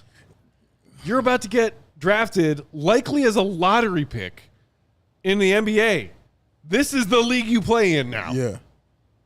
That's the league that helped you get recognized to go to the NBA. Hey, best of luck in game 4 and maybe game 5, teammates. I'm going to go to the green room looking sharp and looking forward to that first paycheck in my bank account. Yeah. Yeah. What you just said is kind of how I feel. As a Bulls fan, yeah. I got no grief Yeah. with him doing that. I get None it. whatsoever. Like, I get it. I understand, what he was playing for, but he's playing to get to this. That's what he's playing for, is to get to this point right here. So I can't fault a young man for your dream is about to come true. His dream wasn't winning that championship at back home. His dream was to be drafted in the NBA, and we know that because he was like, I'm out, and I'm going, and this is just what my life is going to be. So, and again, I don't know the whole backstory behind everything with him. You know what I'm saying? That comes along with that, but just looking at it from the outside in, I'm not mad at him if that's his dream and that's what he's chasing as a young man. He's 18, 19 years old? Like, he's a young fella, bro. So, yeah, he knows what he wants. He went in, he got it, and now Chicago Bull. let's talk about him a little bit, shall 18 we? and a half, yeah. So just going over from my draft guide, Essengue recently measured 6'10", 204 pounds. So very, very skinny, very slight, but with a 7.75 wingspan. So 7 foot and almost 7'1" wingspan. For his strengths, we have tools and athleticism, super long, explosive, long strides, very coordinated athlete, incredible in the open floor. At the time of writing this, which was a couple weeks ago, right after the lottery, he had 65 dunks. Their season continued on, so he could have gotten more, but that's just shows his athleticism and relentlessness going to the basket. Very good defensive player, contests well, does foul a pretty decent amount, but that's to be expected with such a young player. He is 18 and a half years old, only 3 days older than Cooper Flagg, who is the youngest player in this draft. So very good rim protecting instincts, very moves well laterally. I think he's like a little bit upright. He's like very much a 4 to me and not somebody who's going to be able to like dig in and guard perimeter, be the point of attack guy of like a Caruso or Alonzo Ball of the past. But like this is a very good defensive player who can fit into a system, who can protect the rim, who can switch. The questions about him are the shooting and the touch, 29% from 3. Form doesn't look broken. Like this is not a Tijan Salon situation from last year. I think it's going to be better than that. And I think he is going to continue to improve. But aside from like getting to the free throw line, which he did an 80% rate, which is like insane. I mean, like Joel Embiid in college levels, some of the highest that you can find. Not very great touch.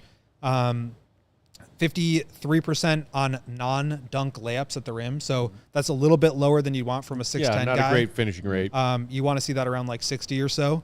But 73% on free throws. So that's an encouraging sign that he can maybe develop the jump shot a little bit, that maybe there is some touch there that you can feel good about. So for me, this is someone who is going to be an athlete who is going to get out and run, fits the Bulls system, fits the Bulls style. That's why I had him top 3 on my list of Bulls players that I wanted them to draft. But very raw, very much a project. But there is a lot of upside here. Like this is maybe, the Giannis type of swing at 15 of his draft class, whereas like long athletic wing who you don't know what he can be, but like there's a lot of tools there. And I think he's going to continue to grow. Toolsy guy, raw time. You spoke about that. Like this is what AK loves. You know what I'm saying? Just a toolsy guy that is raw like that. So yeah, he's got stuff to work on for sure. But like I said, coming in and already having defense established, and that's part of your game, like that's not an easy thing to have right there. So yeah, shout out to him, man. And Matt, you get your guy. It's just not my guy. One of your guy I was gonna be okay with. And you're okay with it? I'm okay with it. There you are. I don't love it. I don't hate it. You wanted upside. I wanted upside, and that's why I'm okay with it. Said we're gonna stink for years. We got time to build. Exactly. And there you go. Speaking of upside, the Atlanta Hawks are trading the number 13 pick to the Pelicans for 23 and a future first-round pick in 2026. Hawks getting and we'll busy. Take Derik Queen to the New Orleans Pelicans. So Pelicans trade up and then take Derik Queen after who did the Pelicans take at 7? Fears, right? They did. Yeah. Wow. Okay. So they get a guard and a big man. Pell's making moves. Shout out to Jeremy Dorsey with a super chat in the comments, meanwhile, who's saying drafting Noah has solid, somewhat overlooked benefit. Should solidly place Modest at the 3. He and Noah should be tough defensively on the wings. That's true. Some people in the comments less keen on this pick. Luke Lorio saying this is a joke. McFly guy saying sub 30% from 3 sarcastically. Hell yeah. Luke Lorio, hate this team. Well, we can all, cope together, whether you like to pick or not. But so what the Jeremy super chat just mentioned is something that I immediately thought of and am excited about. The length and size of Manas and Noa Essengue on the floor together. It's going to be a problem. You could talk about who's playing the 3 and who's playing the 4. I don't care. Yeah. I'm just excited about having those 2 players on the floor at the same time. Yeah, should be fun to watch, man, like defensively for those guys. And getting out on the break, those fast breaks should be real fun also with Josh Giddey kind of leading the way, having Modest on one side and having Noah on the other side. Man, that should be fun to watch, honestly. No Cap D in the comments. Trash. So, look, I'm guessing that there is a certain population of Bulls fans who really wanted Derik Queen, who are really disappointed right now, as they not only see the Bulls pass on him, but then see a team not only take him immediately after, but a different team who was back in the 20s trade up to take him immediately after. Yeah. AK is going to get some flack for that from a variety of places. I'm not one of them, surprisingly. I'm not mad at AK about this one particular thing, but I think there are a lot of disappointed Bulls fans right now who wanted Derik Queen, and he was there for the taking. He was. AK went a different direction. Yeah, personally, because of how I felt about Queen, I'm fine with it. Yeah. I was super high on Queen during the season. Like the upside is real. Like he's a very skilled player for his size. Like the ball handling is really impressive. The scoring, the face-up game, the touch. He hit the game winner, obviously, in the tournament. But like he is he's a defensive liability, and it's really hard to justify if you are putting him in with Kobe and Giddey to slot him in as the 5 of the future. And I think the Bulls are probably just not really willing to take that risk there, especially given that he needs the ball in his hands. I think he can duck in a little bit and create short roll, stuff like that, but he is not a shooter. And so there is a lot of risk in taking a no 3, no D big man who needs the ball in his hands. Like especially if you're talking about a Kobe White, Josh Giddey backcourt as your perimeter defense for the foreseeable future. Somebody's got it. Yeah. You can't have that and a big who's susceptible on defense. That's true. We've in various ways kind of seen that with Vooch over the last couple of years. A little bit. So, they took it. Again, defense is very important and very hard to find in somebody that young. So, the fact he has that established, like I'm saying, like he has that established, and the things that he has to work on are things you can teach. Things like shooting. You know what I'm saying? Those things you can absolutely teach a guy like that. So if he's got that aspect of it, that means he's got his IQ also with that. Because everybody I know who can play defense is a pretty high or above average IQ kind of basketball player to be able to be that well defensively. I don't care who you point at. So, yeah, man, like it's not a bad pick. I don't find it to be one at all. I think it fits with what the Bulls kind of want to do as a team. And like Matt said, like it gives you time to grow it, you know what I'm saying, and use that raw kind of talent that he has, man, to actually grow your team. It's a thing. It's not bad. It's not bad, ladies and gentlemen. I think with Essengue, like there is also some downside potential here. This is somebody who is very raw, does not shoot it well, and just is not like a polished player. So I do think that there is a lot of risk with that. That's why he fell to 12 and wasn't a top 5 pick. Like it wasn't just upside. But I think he's like his defense, his energy, his effort, athleticism, I think really fits into what the Bulls want to do. Yeah. And I think like the pick makes a lot of sense based on what we know about Arturas. We've talked about Dalen Terry being a pick, Io and Patrick Williams, long wings with some ball skills. Julian Phillips, like this is the kind of player that he really goes after. Prototype. And then what he's done in the past is make the trade for the big man who can dribble, pass, shoot, who can be the fulcrum. And that's the kind of player that I think is just hard to identify in the draft where there is a floor there. With Queen, I don't know what the floor is. Mm-hmm. With Khaman Maluach, there's a floor. I don't know what the ceiling is. I don't think there's much of one. And so for me, like you load up on wings, you get the athleticism, you get the like just energy and guys who fit your style of play, and then you got to make the swing at the positions where it's harder to find guys in the draft that really fit with what you want to do. So again, I think the Bulls are going to have to continue to make moves to this roster. Mm-hmm. I mean, this is a guy who's going to we're going to talk about why isn't he getting more than 10 minutes a game in January. And then in February, March, zealous flashbacks go. In February, March, him and Modest are going to be playing together. They're going to be running the floor. Giddy's going to be throwing him lobs from half court. Like, I do think he's going to be a lot of fun to watch. Speaking of making more moves to this roster, one of our regulars, Niles, reading the comments, just said we need to get something for Giddey tonight. By that, do you mean get Giddey a pen to sign his $150 million contract he's about to get? Because they're not getting anything for him in a trade.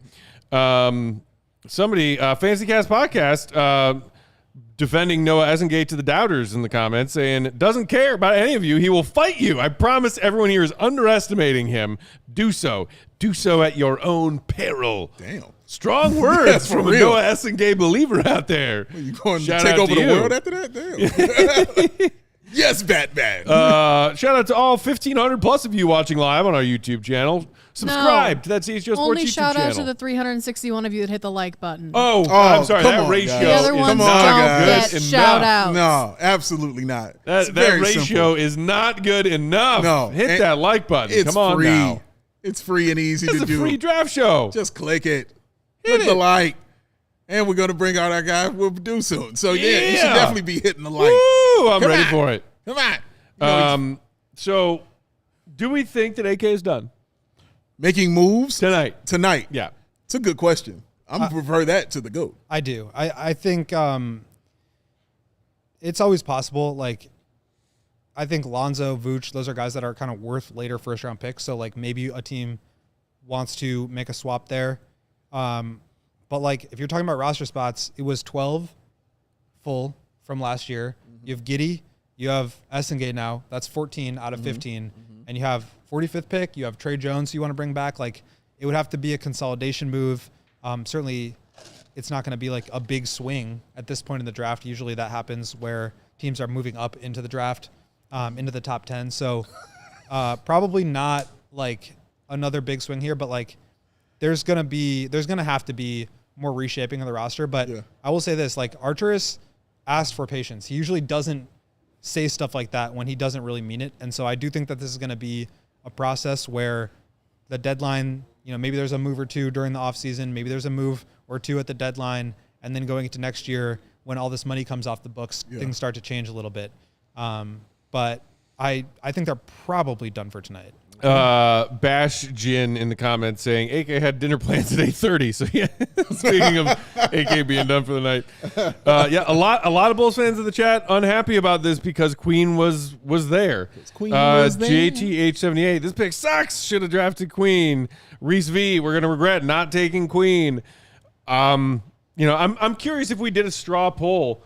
I don't know, Katie, if you have a poll up already, but maybe you can make one about like should the Bulls have taken Queen over Essengue, yes or no, and see what comes back. I'm genuinely curious about that because I've seen people who are high on Essengue in the chat and others who are mad about Queen being there.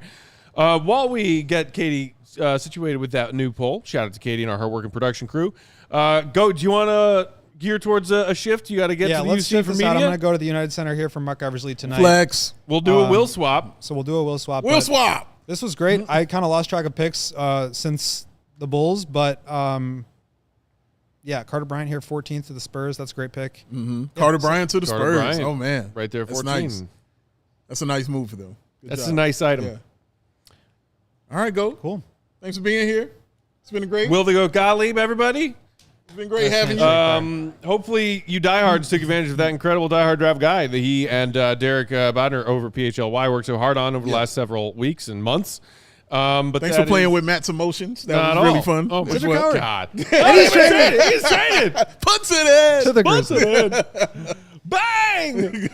So make sure you follow Will_Gottlieb. He is heading to the UC for Mark Eversley's media availability at the conclusion of shirt. one tonight. Shout out to this young fella. No shirt, no lapel. No shirt and not just the suit jacket.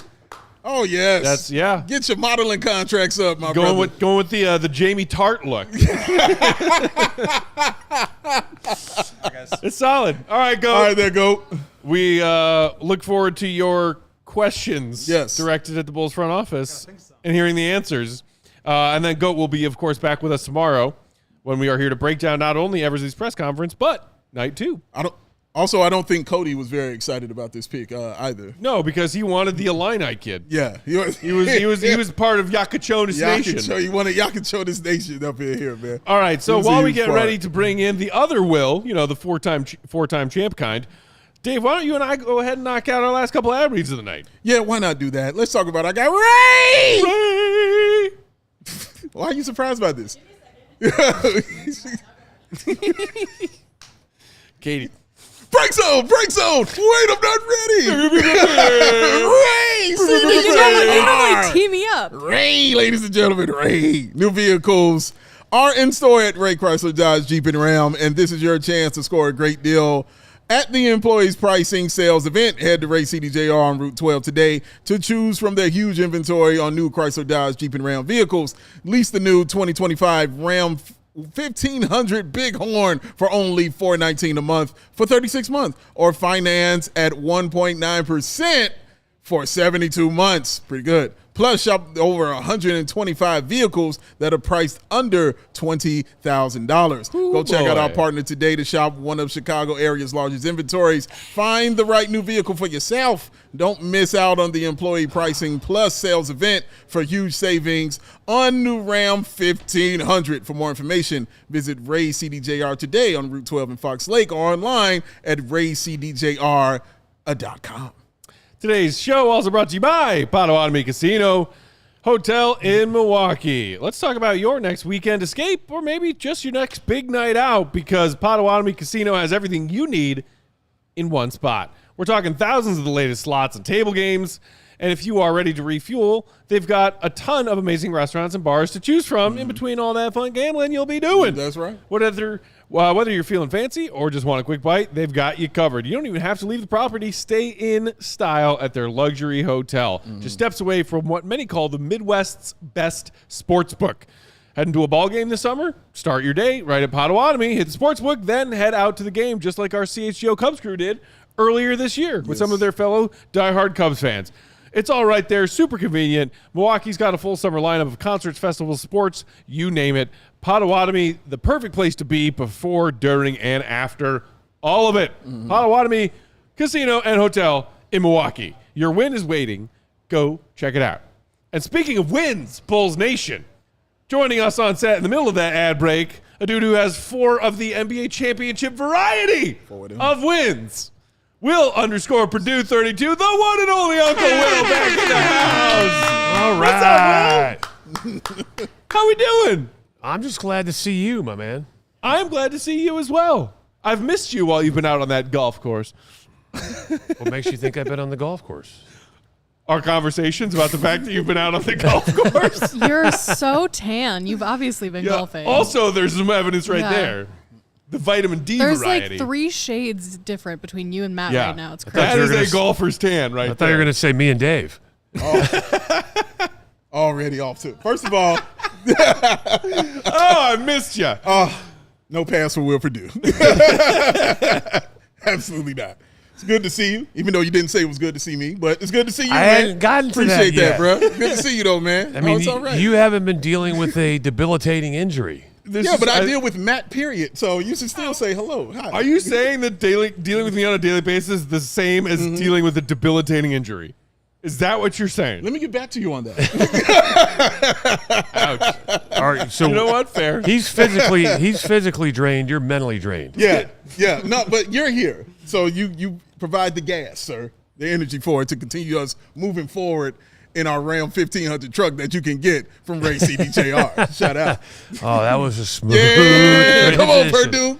Come on. This isn't your first rodeo. No, not at all, sir. It's good to see you, man. It's It good to really be here, is. and it is very good to see you. My guy. So, what does it feel like? You know, you watch these NBA drafts every year, Uncle Will. Someone who was way back when one of those players, one of those individuals, waiting for your name to be called, and then that name being called. Was it Stern at the helm back when you got drafted? Yes, but also remember, I think those that are diehards. I think I've told this story before.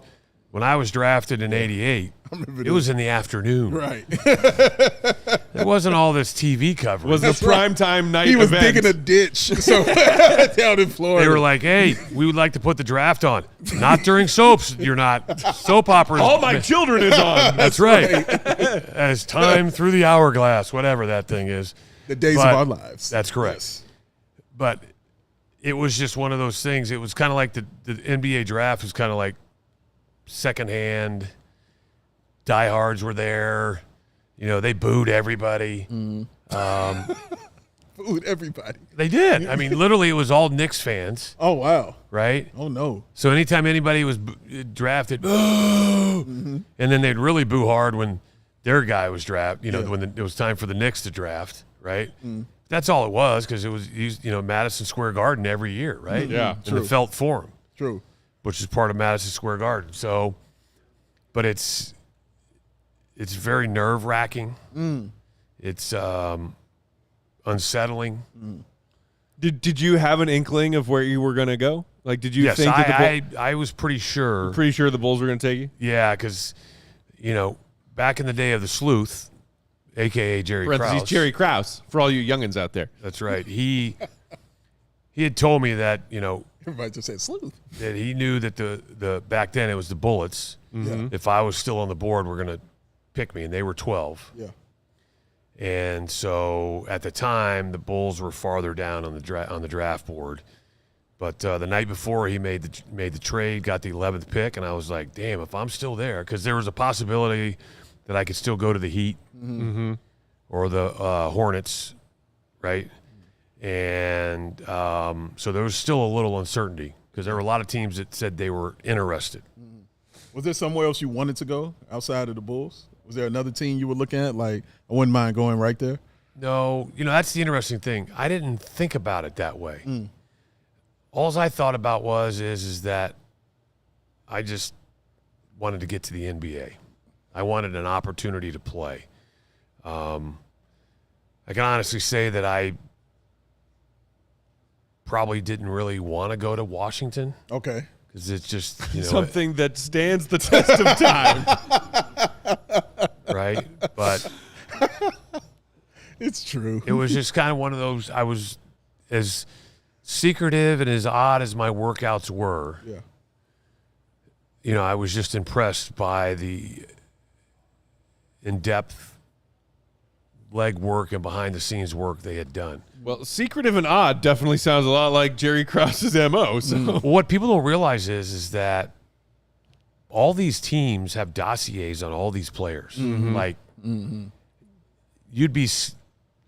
there are no secrets. Right. I mean, even then, back before social media, basically what these guys would do is hire former FBI agents to do background You checks. like private investigators? Damn. Oh, yeah, absolutely. Yeah. Because it's Okay. the investments that you were making in these players. Yeah. I mean, you couldn't afford to make mistakes in the sense that hiring somebody with talent but yet has a shady past. That after the draft, because you didn't do your homework, comes to the surface. Yeah. You know, you make mistakes all the time on talent or lack thereof, Yeah. True. right? True. Or you're putting a little too much weight in potential. And then to all of a sudden find out some stuff that you're thinking, that's low-hanging fruit. How could you not learn that? Yeah. Yeah. So these guys want to know everything there was to know about you. I mean, even to the point where they talked to my high school coach, right, who was also my chemistry teacher, right? Well, you know how back in high school, course, all those yeah. coaches, It's the same thing. they I go, coached Dr. Venezi. extra, they coached sports for a stipend, Yeah. Yeah. Yeah. right? Hey, I'm getting an extra $1,500, you know. Tell you what, man, Goat's got it down. Yeah. He does. Yeah, that was a Yeah. great pass. From the Matt has QB. given everyone enough practice. That goes down as a WR drop right That's there. it. Would I be wrong in saying that Goat has a feathery touch? Oh, he's Yes. he's got a soft touch. Soft touch. This is a man who should have been picked to play for the Windy City Bulls this past season. Or at least their Papa Shot team. He's a kill over there. He's a kill on the But Papa what people Shot. don't understand is just the amount of time that goes into each one of the. It's not just, hey, you came to work out for us. We liked what we have. You know, we'd love to draft you. Right. It's like even when I came into town to do my workout and my individual interviews, they'd ask some questions, and I was like, how the hell do they know this stuff? So when you broke up with your girlfriend at 13, Yeah, that's right. What was the reason? right? Exactly. See, was it really your fault here, or wow? So we did get another pick in. Thomas Sorber, a guy that Dave, you Sorber. had on your Yeah, board, went to OKC at 15. We now got Memphis on the clock after they made that bold move just a few picks prior, back on the is clock at relentless. 16. But Look so at that Sorber off jacket. the board, another big man. Temptation. Definitely, you know, what you heard about Sorber was super high basketball IQ for a player of his age. Coming in with a higher floor, NBA-ready caliber player. Yeah. Maybe some limitation on his ceiling, physicality-wise, and as far as his offensive game. Smart playmaking and facilitating for a big man, but as far as scoring, maybe some limitations there. But so there you see another big go off the board. We're starting to see those, obviously. Maluach, just a couple picks before the Bulls, sadly, for those who wanted him. The Bulls pass on Derik Queen, and then he gets taken the very next pick by the Pelicans, who trade up to get him. Perdue, I'm curious, you know, how you've seen the bigs fall off this board so far, because we all knew it was going to be Flag, and then a lot of the rest of the top five was pretty much chalk, but it's a lot of guards and a lot of wings. It wasn't towards, you know, pick 9 or 10 where we started to see some of the bigs fall off. How have you seen how they have, in what order? I think it's obviously that's something that teams have. There was something in those individual workouts that left these teams concerned. Okay. I think as we've seen in the finals, see, here's the interesting thing. Okay. We see in the finals how important bigs are, Yep. right? Also bigs that can protect the rim. Oh yeah, for sure. But yet, during the regular season, we talk about how they're bringing the team down. They're not providing enough offensive punch. But then you get into the playoffs and you realize how important defense is.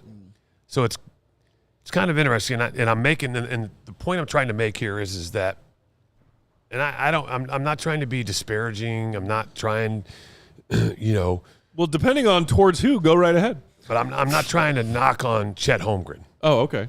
Okay, but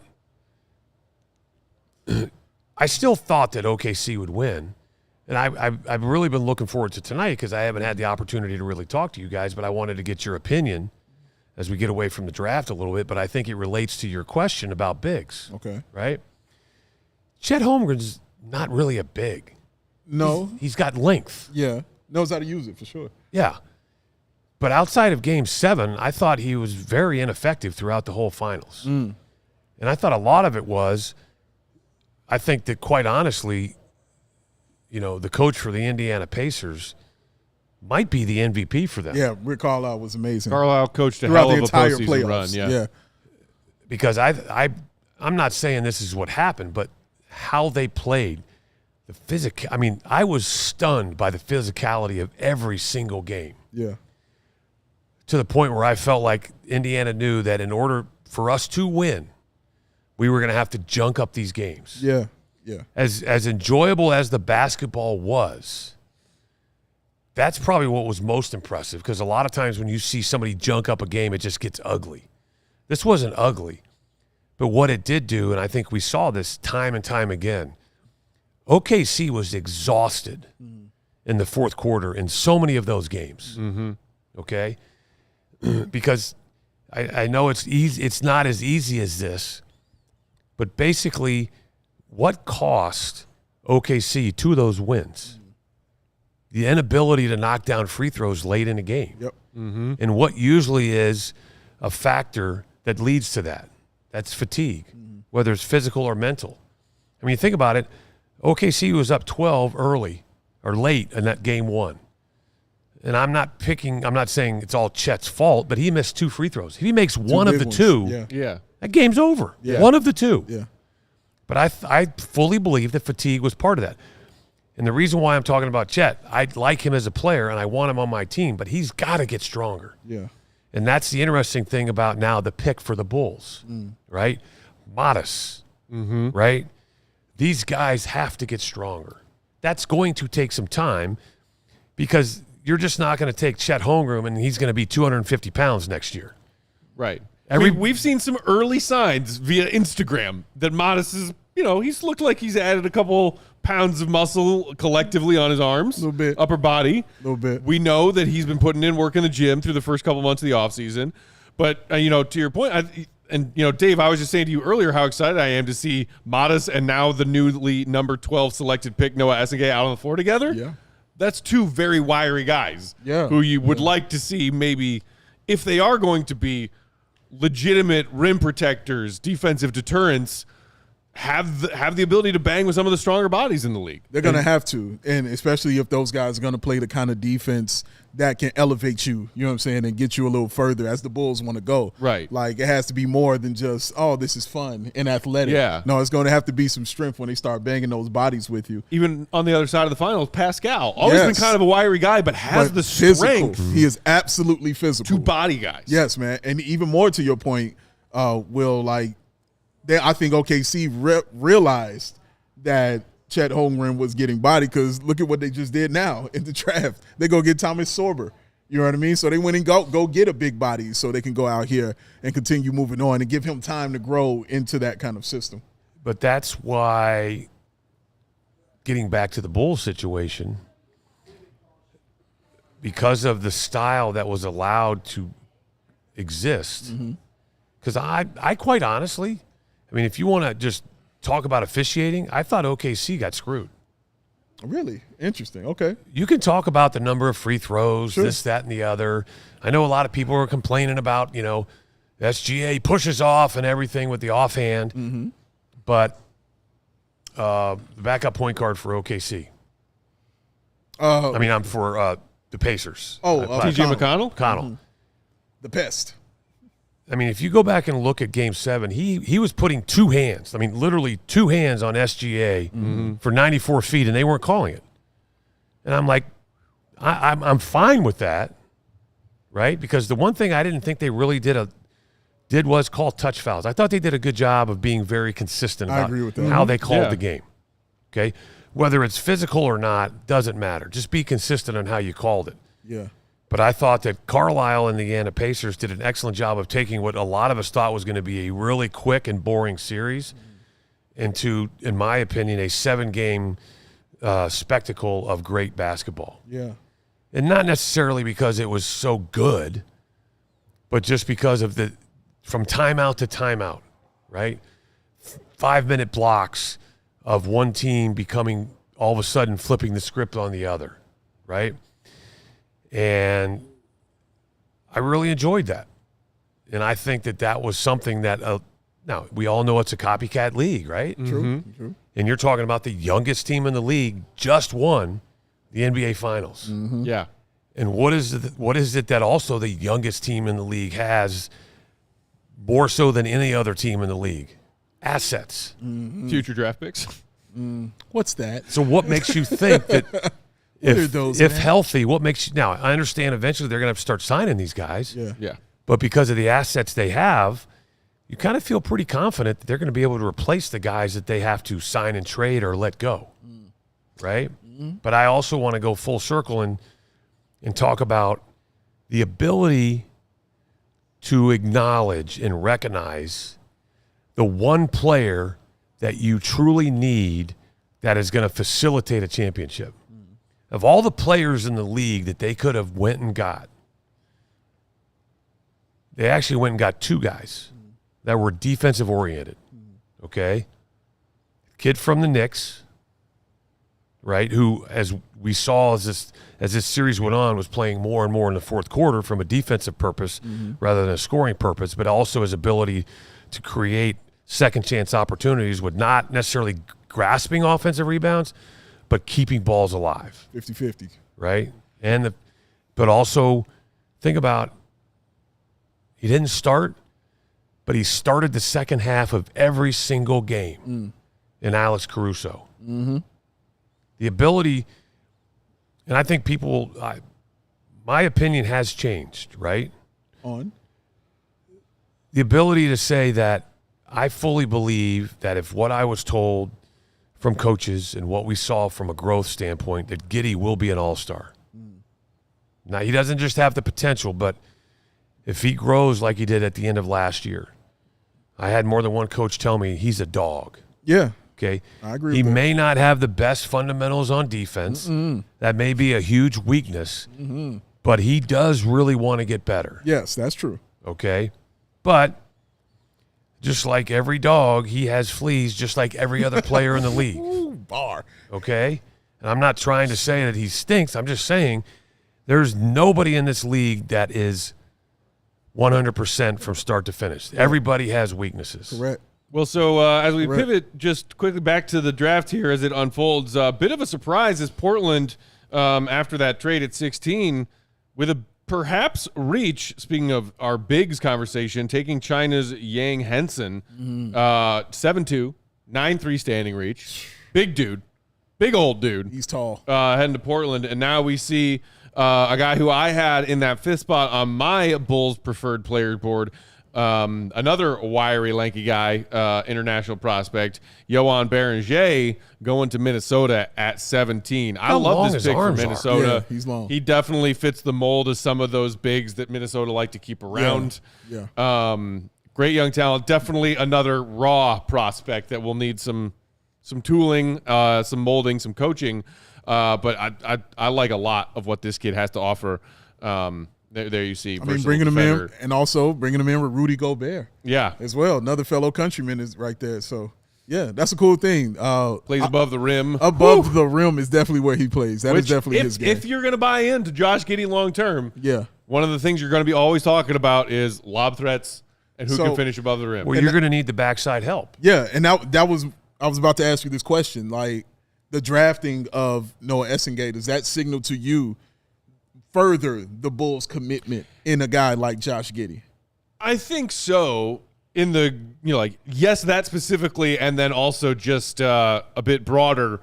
I think AK and Billy are really excited and enthused what they saw in that post All-Star break sample size of games, and they want to continue playing fast. Yeah, yeah. And especially after what they just saw the Pacers do in the playoffs, they definitely are doubling down. I think they are excited to double down on the kind of offense we saw them try to play, and at sometimes play successfully last season. Yeah. And adding more players to their roster who fit that mold. And I think Noa Essengue, while raw, is very much of that mold. But also, what side of the basketball in the playoffs did Indiana improve the most? On what side? Defensively? Defensively. Exactly. Yeah. Right? I didn't know that, but from the All-Star break on, who had the best record in the league? Wasn't it the Pacers? I think they were right up there because they had that really slow start. Very slow. And that's why a lot of people wrote them off early. Yeah. Dave did not. I did not. But yeah, I think it was their defense dramatically improved, and their offense was, running people off the floor as other teams were tired in those, those back end months. But I also like the think Bulls that did to their their defense success. was much better than they got credit for. For sure, yeah. No, it was. But that's where, and that's the hard part, is finding that length, Yes. but also that athleticism. Because, obviously Siakam, definitely capable defender. Turner, in his own way, is capable defender, but, so are Nembhard and Nesmith. Yep. Incredible, versatile, switchable defenders. Yes. Who brought that team's defense up a notch. Mm-hmm. You have to have guys now, as we've seen specifically with OKC, that can lock you down. But it's the 3-and-D guys now, right? Because what did you get from Caruso in Game 7? Incredible defense, but knocked down huge threes. He did. Some right? big ones. He did. I'm sorry. Dort. Lou Dort. Mm-hmm. Inconsistent offensively, but the nights that he knocked down shots, they won. Yeah, for sure. But the ability to just switch on the perimeter then, right? And not all of a sudden go from a solid defender to a bad defender.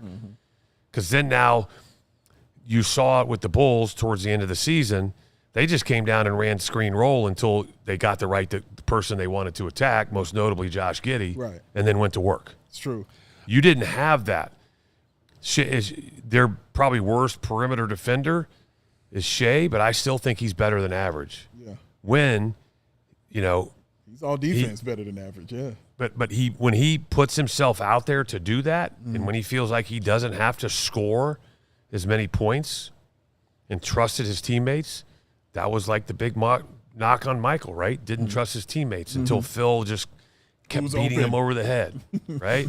And he realized I don't have a choice. Yeah.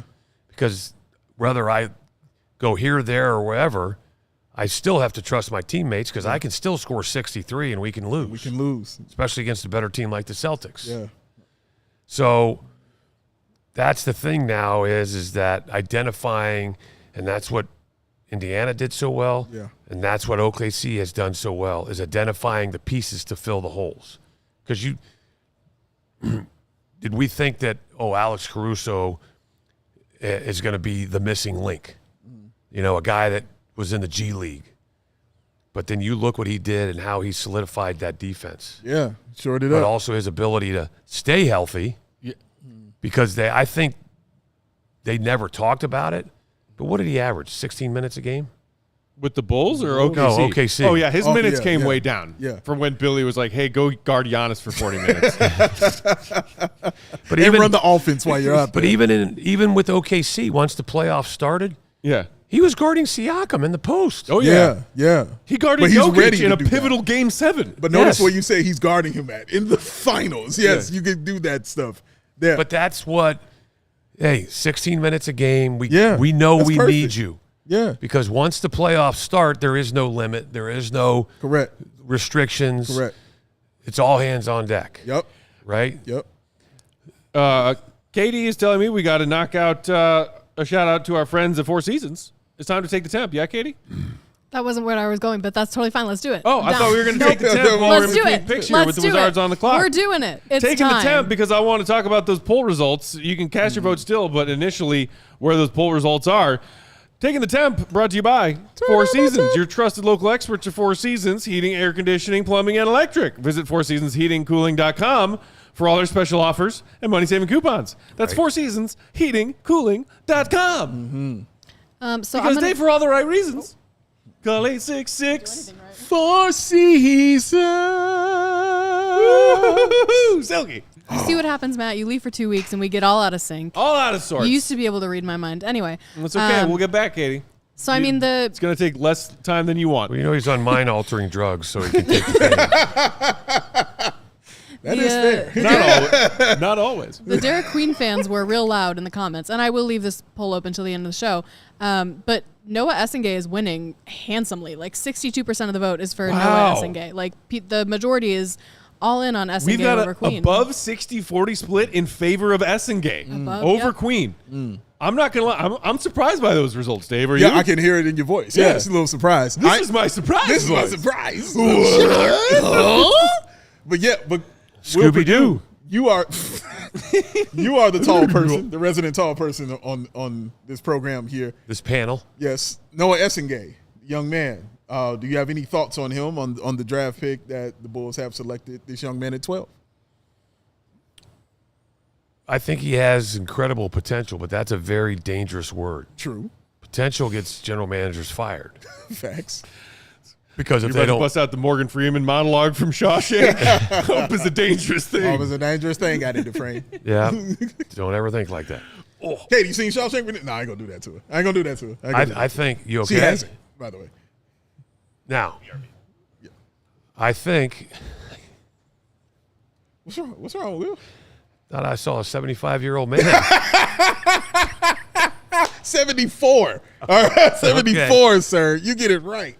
74. All right, I think I'm just happy he's here. Yes, we all are, man. Absolutely. But And be with us tomorrow when we cover round 2 of the draft. yep. 7 p.m. Be here. But I like the skill set that he has. Okay, but now, to me, moving forward, this isn't about him. Okay, who's it about? This is now about the Bulls and that coaching staff to develop this young man Okay. to become an NBA player. Because right now he's not an NBA player. Okay? And that's why I'm curious is because this guy's currently playing in the playoffs overseas, will this guy play in the summer league? I think he has to, right? You don't have to do. I mean, you don't have to. Yeah. I would think, well, obviously you can do whatever you want. I think but it's I'm thinking if he important wants to improve me and be a part personally. of this team. I think it's important that he does. Yeah. Okay? I mean, listen, the summer league is an extension of college. It's not NBA basketball. It is, do you have the potential to play in the NBA? Because that's what the summer league can tell you. All right? But I think it's also an important step in him starting the process and learning the offense, learning about just developing, probably more important than how he plays, is developing that relationship with those coaches. All right? Who is now his guy that is responsible? It's all of them, obviously, but there's going to be one of those guys. And I don't know who it is because Peter Patton's not there anymore, but who is that guy now that's going to be assigned that, you know, we're all responsible for making Essengue better, but you're the guy that he starts with every day in practice, every day after practice, every day in the film room. That's your guy. You're attached at the hip, right? Who is that guy, and how quickly does that process start? Because I agree with you guys. I think in this situation, he's got to go back and finish up playing. So how quickly do the Bulls get their hands on this guy and start that process? Yeah. I would think seeing how he left, you know, just to come here and be for the draft, that's what lends me to believe he was definitely hip to play in Summer League as well. Because you don't just take off from that, something like that, to be a part of this and then to go back. Like, this is definitely oh, man, no. I'm going to be here. I'm part of CHGO Bulls. I'm here with the team. I'm going to Summer League, and I'm going to play because I'm trying to improve. Yeah, but he's got a month till Summer League still. Like, I think there's more than enough time for him to go back because they're in the finals. It's not like there's more after the finals, right? But they have, what, 2 games left? Like, I mean, they were up 2-1 when he left. Yeah, So, you know, I don't know how long German basketball finals go, but let's say even if it is 7 games, like he's got time to go back, finish up the finals. It's just you're not going to have much practice time with him before Summer League. Yeah. So what you see out of him in Summer League is going to be so raw. Yeah. And, I mean, I think we're just going to have to temper our he's gotta be there. expectations. Katie's exactly right. That's why I'm, you know, even then I'm not going to judge too much on Summer League. What I will judge is his progression from his first game to his last, but also how many will he play? 2, 4, 3, 6, 8. Who do we appreciate? Shamil, Shamazel. It's a woozy, it's a wazzy. And when Laverne is Shirley on you, shut up. Bingo. I mean, I got to get home and watch Happy Days. So No, you got to go home and catch up on your soaps because you missed it watching the draft. that's right. But that's the thing. I just want to see progression. Yeah. Okay. I mean, I'd love to see this guy come in and have an immediate impact and be like, oh, the steal of the draft. And Of course. But I'm really trying to temper, my expectations. Yeah. Because you guys made a valid point before I came on. I was sitting over there behind Katie listening to you guys. This team's not going to the playoffs. Yeah. Okay. I don't know. People are talking about all these key players in the East going down with injuries in the playoffs. No, I do. Bucks lost Dame. Pacers lost Hallie. Right, but let's be very clear here. There's one organization that's gone all in, and that's the Orlando Magic.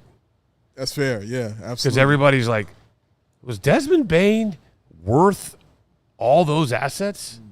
Absolutely not.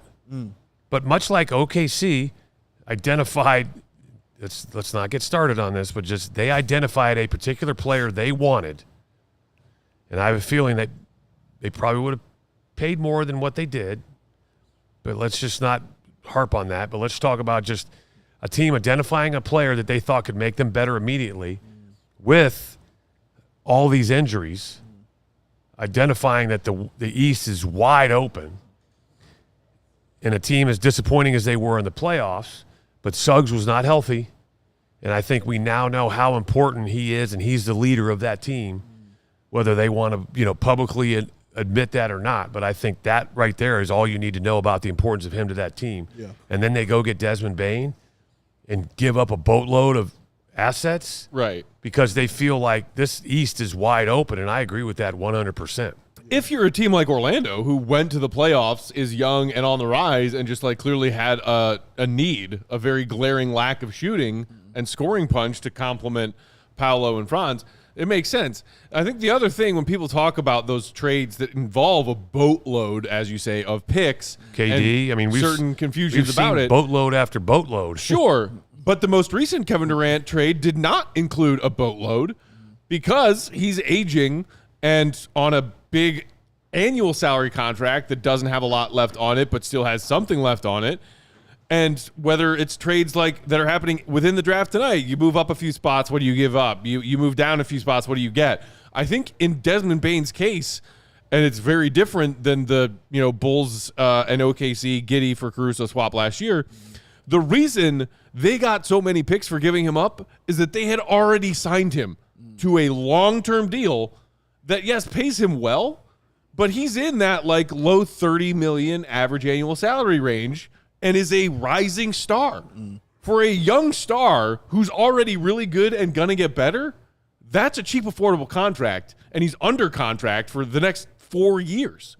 That's why you get that many picks for a player like that, because he's on a team-friendly, as far as it goes, contract. Whereas the Bulls traded for Josh and then had to pay him. Or going to pay him. I was waiting for that. Right here, that part. I was just waiting for this part right there. He never lets me down. I think the one thing we can say is that I think we all feel comfortable with that pick. Essengue. Yes. Okay.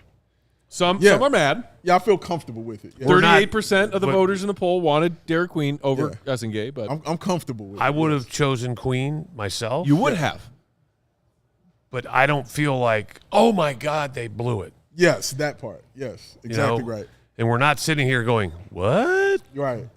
Fair. They passed on. Fair enough, but let me ask you this, Will. If you think that they could have and should have taken Queen there, when we talk about AK clearly targeting players of a specific type, a specific, skill set, raw, lanky, verticality, toolsy. Well, I think you made a valid point.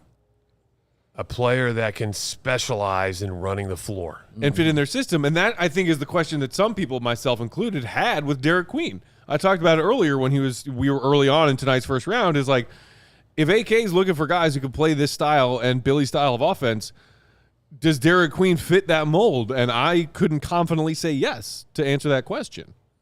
He's kind of more of a slow, plodding, methodical, like I'm going to find my shot in the half court, and it's going to take me a minute and some dribbles to do it. But here's the thing.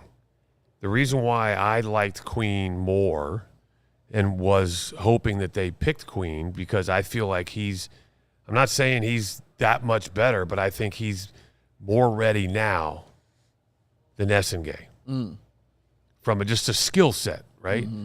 And maybe even a little more fundamentally sound, in my opinion. But at the same time, I question, as you just mentioned, Matt, whether he fits into how they really want to play. Because at the present time, unless and no trades have been made, they're going to continue to try to play up-tempo. Yeah. And wear teams out, okay? So if that is the case, and they're fully committed to that, then it's your job to go out and get the players that fit into that system instead of trying to convert them to play in that system. And that's where you feel like maybe Essengue ultimately will be a better fit than Queen. Hold on real quick. Dave. Just wanted to point out the trade that just had happened. Washington drafted Walter Clayton Jr. That was a trade. He was traded to the Utah Jazz. Yes. Clayton, big piece of that Gators team, right? Yes, that is absolutely right. Made that run. Utah sent the number 43 pick and second rounders in 2031 and 2032 in that trade. So there you go. Another draft night trade. Mm-hmm. Going back to what you were talking about, Purdue, of like guys that fit versus guys who don't, and whether or not Billy can keep playing the way he wants to play. Because we saw that attempt, right? 2 years ago, the training camp down in Nashville. Yep. We talk about it, frequently. We're all going to play this faster paced offense and we're going to get out and run. And they tried it for like a day and then gave up because their most efficient offense was still running through DeMar DeRozan, heliocentric ISO scorer. They reverted back to that because they found fairly quickly they did not have the shooters or the floor generals to make what Billy wanted to do work. So they reverted back to that because DeMar was that good at his style of play. When you're talking about a younger team, as they are trending now, I think it's easier to try and maybe shoehorn players in to that system who don't have the gravitas of DeMar DeRozan saying, I'm still here, I'm still DeMar DeRozan. We tried that way, it didn't work, we're going back to my way. Well, still, I think the best thing was 2 years ago when a late game situation, right? And we're sitting here watching the game together. I apologize. I was with Kendall and those guys that were watching the game, and I know you guys saw it because the camera was right on him coming out of the huddle, right? And they call timeout, and Billy draws up to play, and you saw DeMar basically say, screw it, get me the basketball. Yeah. As they walked out of the huddle, right? Yeah, okay. I do remember that. But that's what I mean as far as, those are the type of guys and those are the people that, it's hard. You know what DeMar is. Yeah. Right? So you kind of had to accept the fact that's who we still have to go through. That's our guy. Remember we always had that conversation. We talked about it. I know you guys talked about it. It was very awkward that the face of the team and Zach LaVine was not their best player, which was kind of odd. Yeah. Right? But regardless of that in the past, both those guys are gone. Mm-hmm. They're definitely, as much as we're going to have to struggle with rebuilding, at least they've admitted and we're heading in the right direction. That part, Will Perdue. Now, somebody I just saw. Careful, by the way. AK's just a few blocks down. You don't want to say that R word too loudly. He'll come after you. So, but seize him. Somebody in the chat had talked about how maybe this is a sign that they truly are going younger. Yeah. Because remember, not only this year we talking about this, but next year now we're talking about guys that are coming off their contracts. They still got some hard decisions to make. Yeah, correct. Absolutely right. And Essengue, along with, as Goat pointed out earlier, Cooper Flagg, I think he's second or third youngest in this draft class. He's still 6 months away from turning 19. So definitely going younger. Mentioning that, OKC has just proven you can win with youth. Yeah, you can. If I think you put they are the right first team in a long time, at least according to my memory, who have bucked that trend of young teams don't win championships in the NBA. Yeah, they definitely have. I can't. Plus, they got Alex Caruso. don't win that chip with Alex Caruso. Gotta have a goon, baby. What's up, Katie? I want to throw an idea at you guys, but I want to Please do. give proper credit to the person who said it first, and that's Nick here in the chat. Speaking of getting younger, DeAndre Ayton, 26. We just saw the Suns take Hanson Yang out of China. Mm-hmm. If they believe in him so much to reach for him that much, is that kind of them giving up some leverage with DeAndre Ayton on the trade block? Should the Bulls go out and try to get DeAndre Ayton now? I don't think so, because he's not. If this trade is any indication of the direction they're going to continue to try to play fast, I don't think DeAndre Ayton's a guy that fits in the system. I agree with you. He's a Agree very with that. productive NBA player. The fit isn't great. I've also heard some things from people who used to work closely with the Phoenix Suns organization Flex. that Ayton, and look, some of it has been reported. It's not secrets. Certain things he has done and said when the Phoenix Suns were a championship caliber team, a championship aspiring team, that as a Bulls fan who wants guys who are buying in and caring hard, Yeah, that was wild. Ayton's not my guy. Yeah, Sorry. You're right. That was some wild I don't stuff. mean to just sling a character, accusation out there. Yeah. But heard it from reliable sources. I don't want anybody on my team who's not dedicated to winning. Colin asked Katie, where was Essengue on Will to go Gottlieb's big board? I believe he was third. Yeah, the third Give me 1 second. on I guess on the big board, like the big board or his top 5. Oh, so on the big board versus Goat's board. correct. on the big board. On the big he board. was big board. 11th. Steven is, I think, saying that he was third on Goat's 11th, board. yeah, 11th overall, and then on Goat's big board, he was for the Bulls. He was number 3. 3 for Goat, 4 for me. And also Miami Heat pick is in the number 20th Hey, pick. there's Kasparis Cody's guy. Yakatonis. Yakachonis. Yaka. That is an interesting one. So Queen did fall to Hey, 13. there's his coach. Coach Underwood. Hey, there you go. Yakachonis perhaps the biggest fall that we've seen so far. Yeah. As far as lottery projected picks. There were people who had Yakachonis going top 10. Even the freshest mock drafts this morning, some people had Yakachonis going top 10. So to see him Super go all early. the way down at 20 is a pretty interesting slide. He did maybe suffer from a not very strong finish to his season. He came out hot and was putting up all kinds of big games for the Illini in the front half of the season, and then kind of dealt with some nagging injuries, and then production-wise really tapered off. But even still with that, I'm surprised he fell this far. He is a Heat. He fits the Miami Heat and what they like to do and their kind of culture. He'll definitely have a lot of one-on-one opportunities. He loves to showcase, as you can see from the highlights in that one-on-one. Really excellent passer. Iffy shooter, I would say, but definitely a playmaker. That's definitely his kind of style. But when he gets cooking and he gets hot, man, he's a problem, like a true problem. So his work ethic, I don't think should be questioned either, which is also perfect for the Heat. If you don't know their culture, just go ahead and look on the floor. It'll say it right there what it is. Matt loves that. That's why I think he's perfect for them. I think to me, this the team that drafted him says more about him than anything else. If you want to focus on the fact that he dropped, go right ahead. But I think the fact that the Heat actually drafted him, and as you talked about, Dave, because of the culture there, when was the last time the Heat whiffed on a draft pick? That's a good question. That's a very good question. I mean, they didn't whiff on Khalil Ware, who Matt was definitely high on.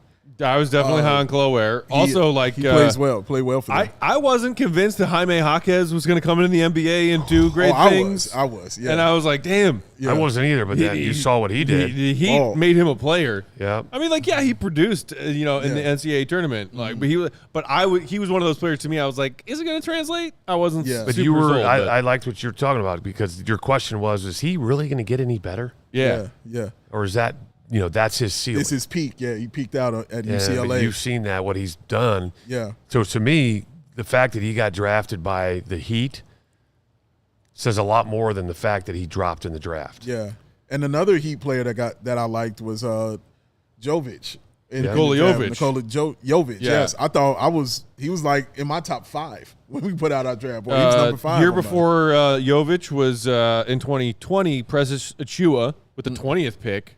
It's not a bad pick. Not necessarily, part of the Heat's long-term No, plans anymore, but that's an NBA player. At pick 20, that was solid. Yeah. Tyler Hero in 2019 with the 13th pick. Nailed it.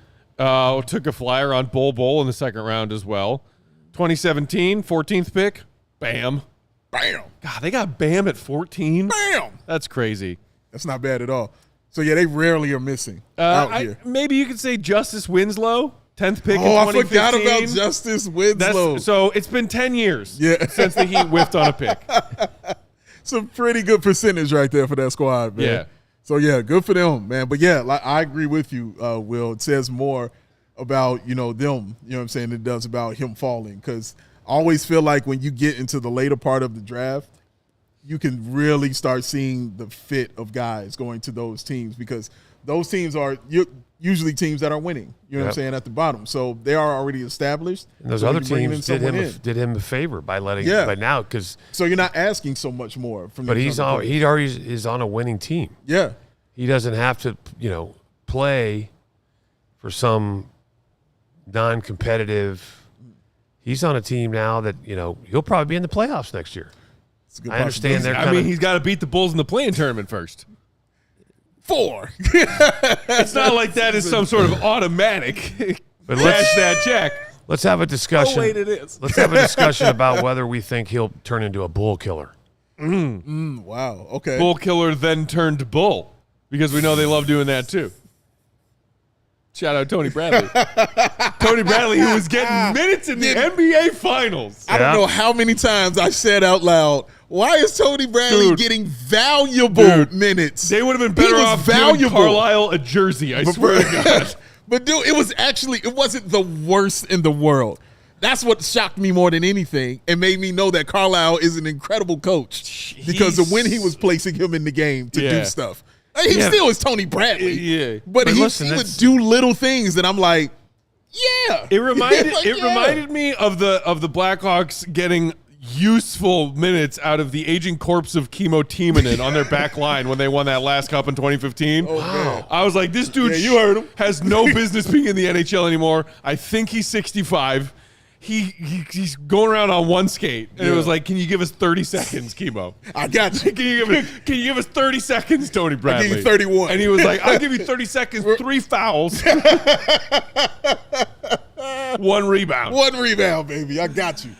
1 for 2 at the free throw line." Oh yeah, it's going down because I ain't hit both of them. It's going down, man. But yeah, good for Yakachonis though, man. I'm happy for him. Yakachonis Went to a nice team right there. The Jazz were on the clock. Jazz on the clock. Yeah. Are you sure it's not Brooklyn? Don't they have all of the remaining picks in the first round? The Jazz on the clock, as they got from that trade, as I mentioned. Yep.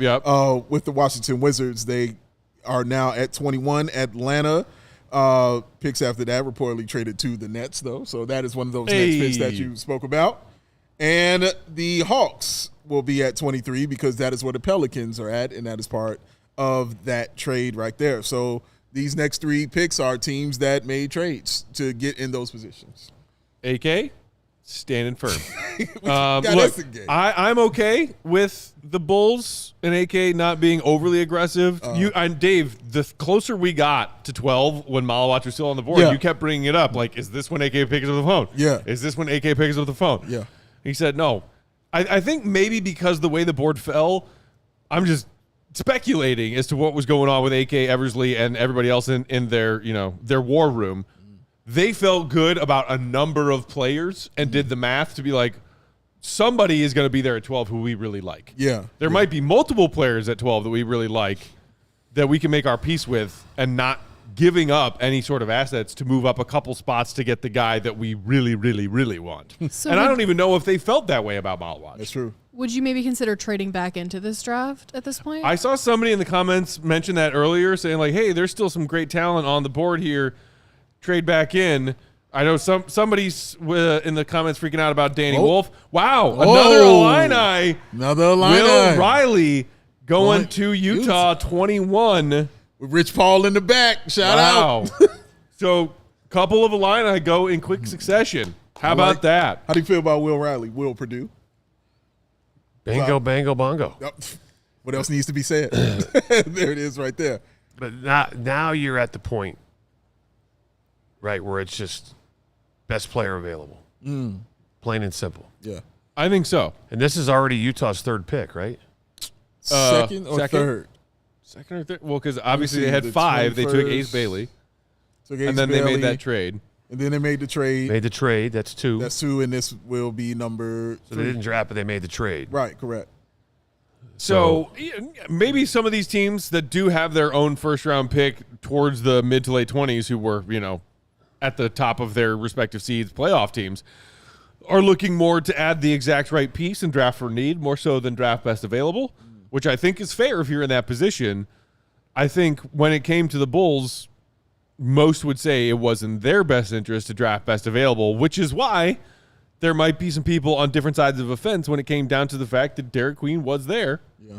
And they went with Noa Essengue. Did the Bulls truly believe that Essengue was the best overall talent on the board, and that's why they picked him?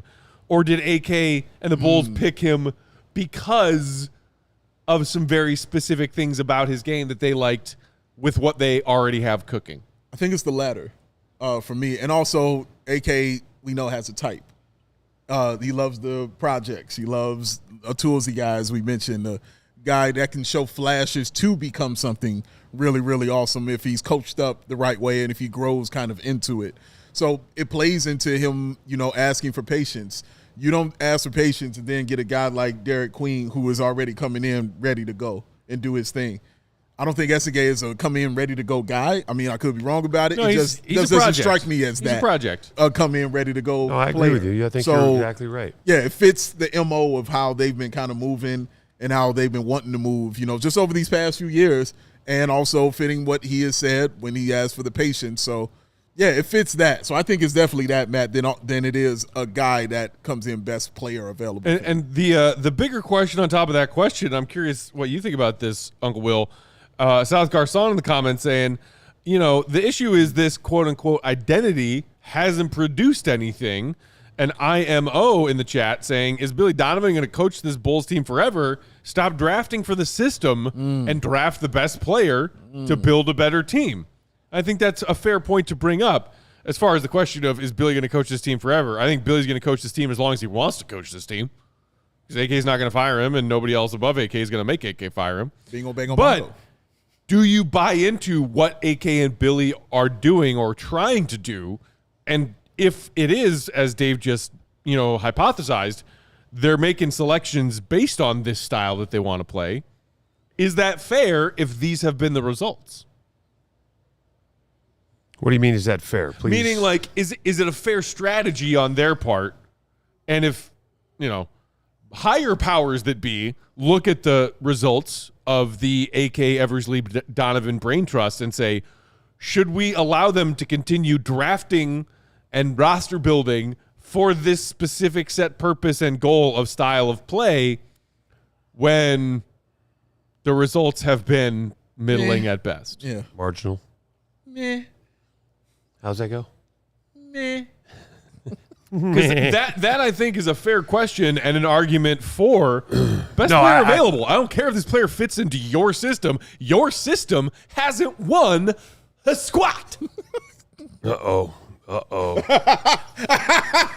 Even Will Perdue knows when it's coming. Shout out, man. 1 foot on a banana peel, 1 foot in the grave. Here he goes. I know I hopped on remotely a couple times in the last week. I got 2 weeks of rage, guys, and it's just been top on the boiling pot. Bro, he came on last time, he called in. After the extension? Yeah, after the extension, when he called extensions? in. Literally, it said Peck's rage when the phone rang. And I mean, Ooh, skate on top of that camera right there. Woo. Oh, that's That was a throw. close call. He just clipped it, Kate. He just clipped it a little Cleared bit. that. Just clipped. Quick clip. Careful. That hit the yellow tape. That's a home run. It cleared. No, it cleared. That counts. Well done. One thing to get mad, don't get Katie pissed off. Oh, no. I learned that early. Never piss off Katie. Oh, Doesn't take a lot, You though, mess to some be great fair. stories earlier today. To be fair, to be very fair. Yeah, you think Uncle Will's story time is good. You should hear Katie's story time. But that's off air. That has to be off air. But And no dysfunctional in the chat. The doctor did not explicitly prohibit me from throwing hats. This range of motion is fine. I can't. If I needed my back in any way to throw a hat, I would not be If you throwing had to it. stand up to do it, then yeah, that's a problem. Sitting down though, yeah. Did you see me All so that. easily and awesomely stand up a few minutes ago? Will calls you a 75-year-old man. Yeah, you made absolutely no noises when you did That's that. progress. Progress. Progress. he man. made noises. It was just all internal. It was all, But how can you tell the difference? Because when I'm on the set talking Pulse, I'm always internally screaming, Will. that is a very fair point. Always. The rage. The rage within. But let's talk about your question Yeah. about how they're playing in the system. Yeah. Okay. I think we have to be very careful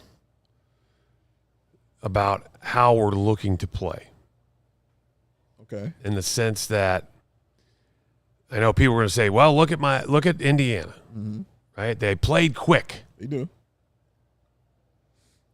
but they also had some very, very, very talented individuals that could play that quick, but at the same time had the energy, the stamina, and the desire to be able to lock down people on the other end of the floor, right? So what Indiana was able to do was like the perfect storm. Find those guys, and a lot of those guys for cheap that were dogs. I mean, the ability to, because like during the regular season, we didn't see that defensive intensity, Yeah. but also for Carlisle to make that sell and for those guys to buy in. To watch this team then just exploded in the playoffs, right? Yeah. And it's kind of like the old thing, they just peaked at the right time. But it was the building of this roster and the Siakam trade, the free agent signings, picking, everybody likes to say, oh, then pick that guy up off the trash heap, right?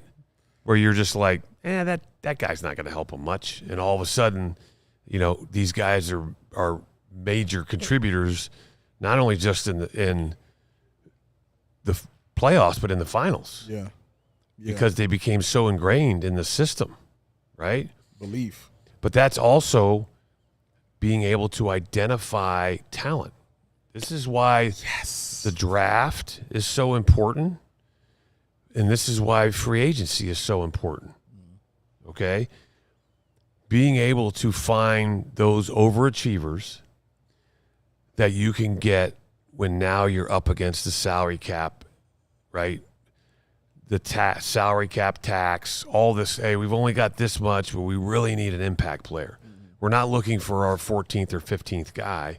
We need another rotational piece, but not somebody that's going to be demanding the veterans minimum, the veterans exception, not somebody, you got to find somebody that's a steal.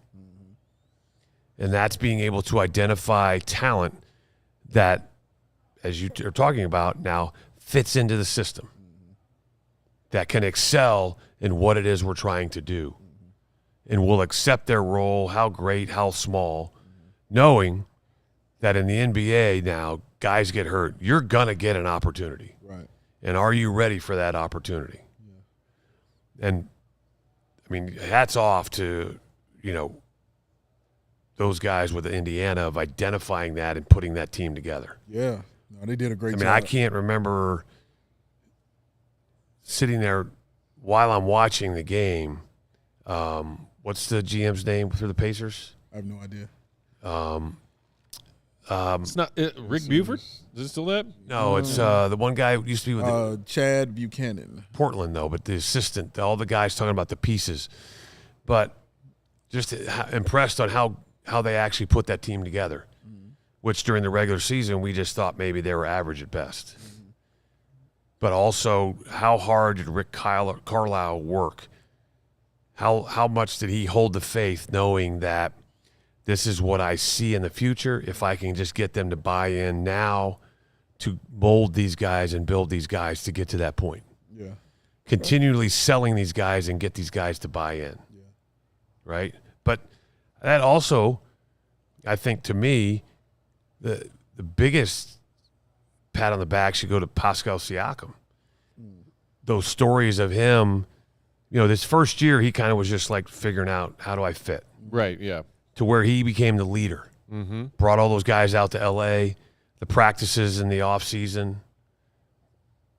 That's what leaders do. It's true. Right? Eastern Conference Finals MVP. Yeah. A lot of people had him pegged depending on what happened in Game 7. If the Pacers are triumphant in some way in Game 7, he was probably going to win that Finals MVP over Hallie as well. I had him Like, too. That was a little he awkward. was there. When, We need a bucket. It's been a minute. Yeah. Tough bucket getter. Yeah. It was Siakam, not Hallie. Yeah, all day long. But it was interesting that that was a little awkward as Halliburton kind of started walking. Whoops. Awkward. No, not going to be me. But, I mean, the one thing let's get back to the Bulls because we're talking about these other teams. Bulls. But Oh, and also real quick, Drake Powell. Was Atlanta taken Hawks. by the Atlanta Hawks at pick 22, another name that Bulls fans definitely love. The youngster from UNC. Yep. I think that pick was traded to the Nets. Am I incorrect? Yes, correct. Okay, I just want to make sure. Mm-hmm. But I think now the question we have to ask ourselves is whether we like it or not. I think we've now accepted the fact that, AK asked for patience.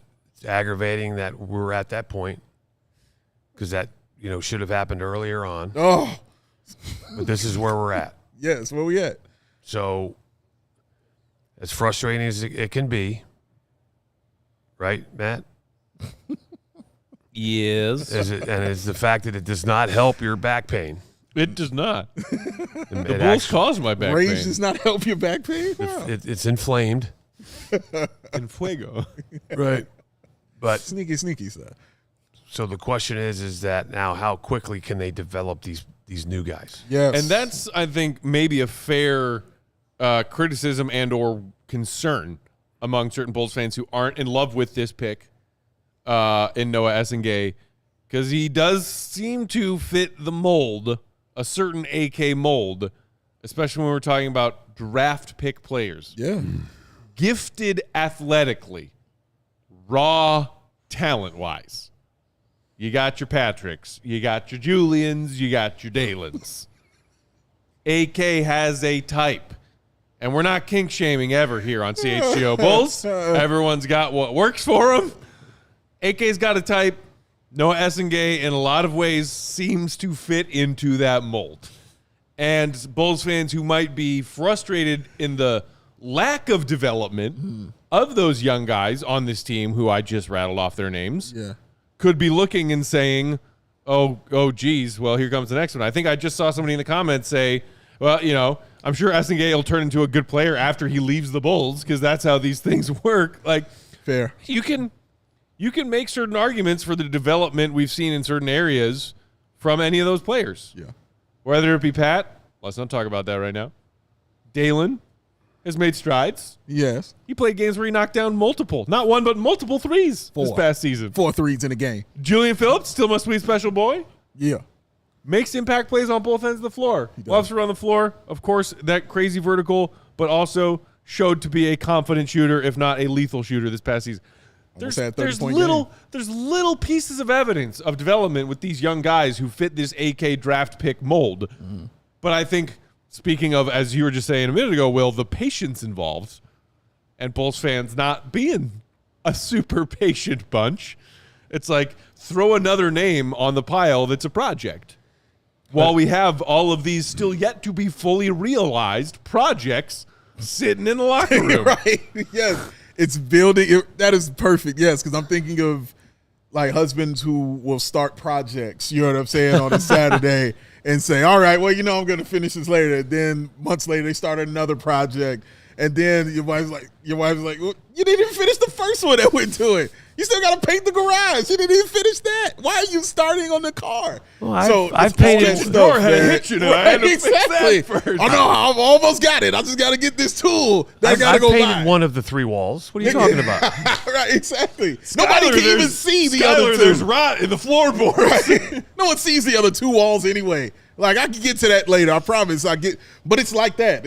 It's like finish your original project first and then move on to another one. And they just keep starting new one after new one after new one. And the other ones are still incomplete. No matter how we feel about them, they're still incomplete projects. And it's just still waiting to see that rise and that kind of growth within it. We're not saying it won't come. It could happen. Absolutely it could. But it's just, it feels like that's just the way it's been going as far as draft picks are concerned. And the complete draft pick, the most complete one we've seen was a 2nd-round pick.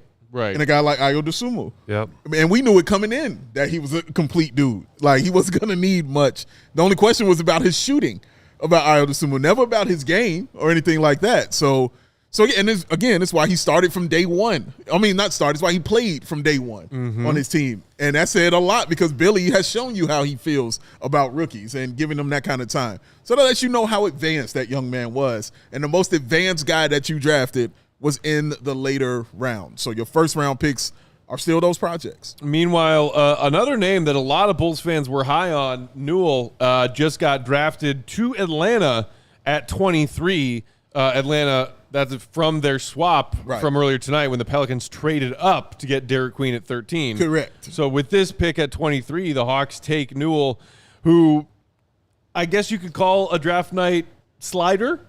Some people had him as a lottery pick. He goes here at 23. Bulls fans, some wondering. You know, I think shout out to our guy Clem, French Bulls TV. I think he was a big Asa Newell guy, as were many. Yeah. But he falls to 23.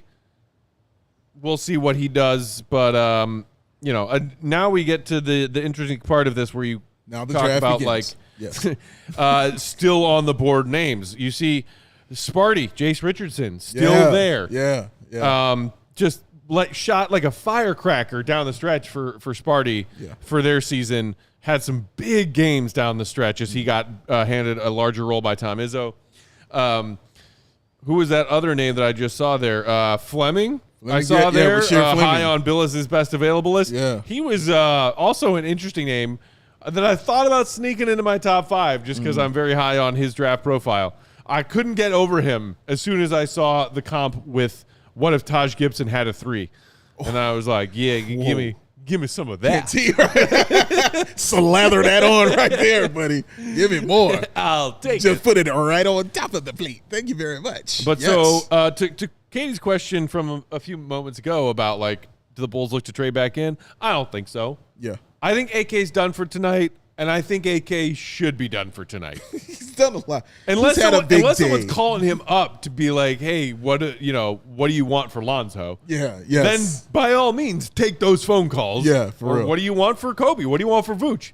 Take those phone calls tonight. Yeah. I agree with that. But I think you didn't knock it out of the park with this pick.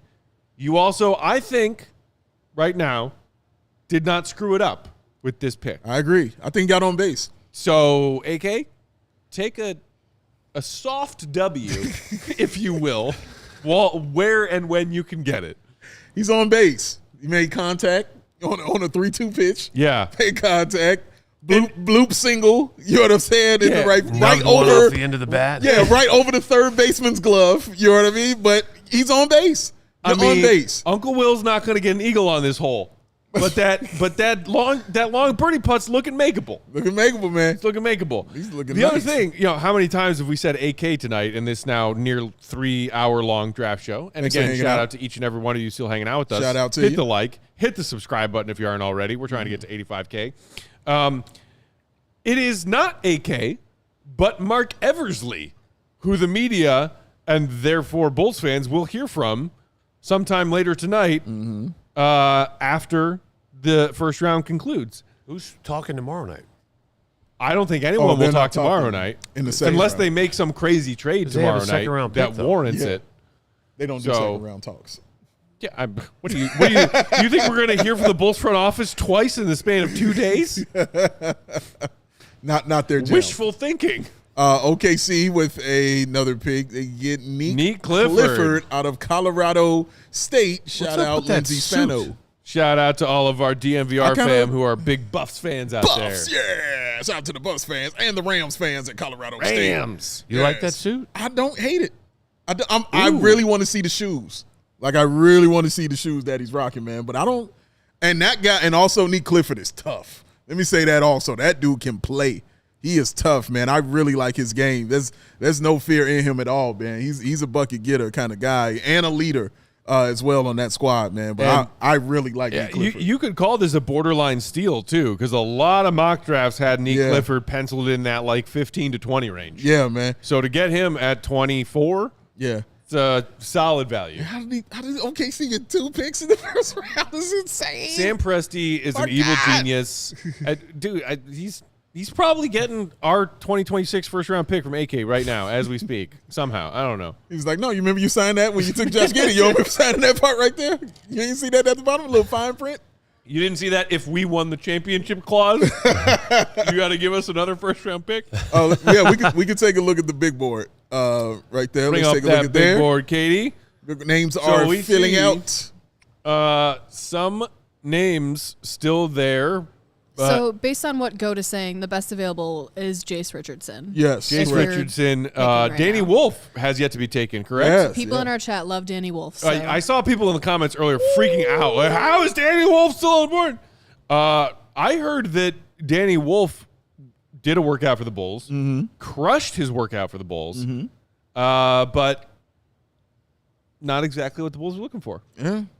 It's not their thing, not their type, not how they wanted to roll. He's not AK's type, guys. Yeah. It's not you, it's me. But also AK just needs to work on himself right now. Danny Wolf, don't take it personally.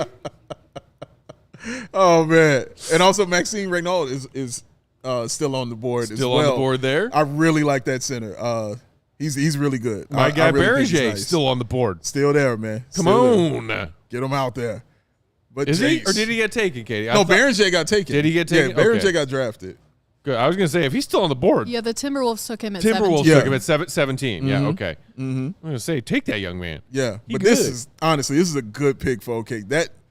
That's a perfect situation for Neek Clifford, The man. rich get richer. Man, dog, like he can play. I'm telling you, he can really, really play. And now he's on a team where he can just have a role. Or he might just be sitting on the bench, learning from these guys as well. But the camaraderie of the youth that they have right there, all of that's going to play in really well with how he plays and his IQ. I like him, man. Kind of the way he plays, honestly, reminds me of Caruso. Oh, guess what? Take a guess who he can learn from and sit with is one young Alex Caruso. So as we reach the final 5 picks of the first round here, we got Orlando at 25. Broadcast AM pick is in.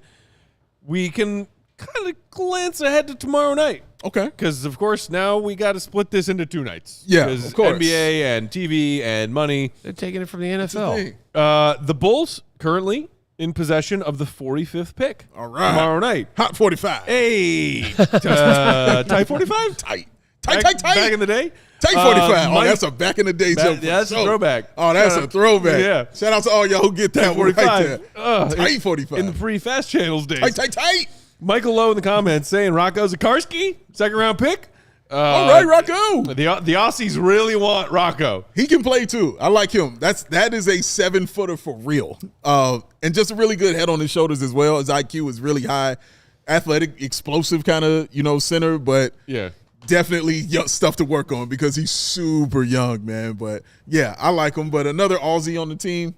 And as much as it might be underwhelming to think about pick 45, let's not forget 2 guys, one of whom very important to Billy's rotation until getting hurt, and the other kind of gradually built himself a lesser role, but a role in Billy's rotation, in Ayo and Julian Phillips, second-round picks. Ayo at 38. The Bulls traded into the second round to take Julian Phillips 2 years ago because they liked him and were high on him that much. So you could say, yeah, they're second round picks. Who cares?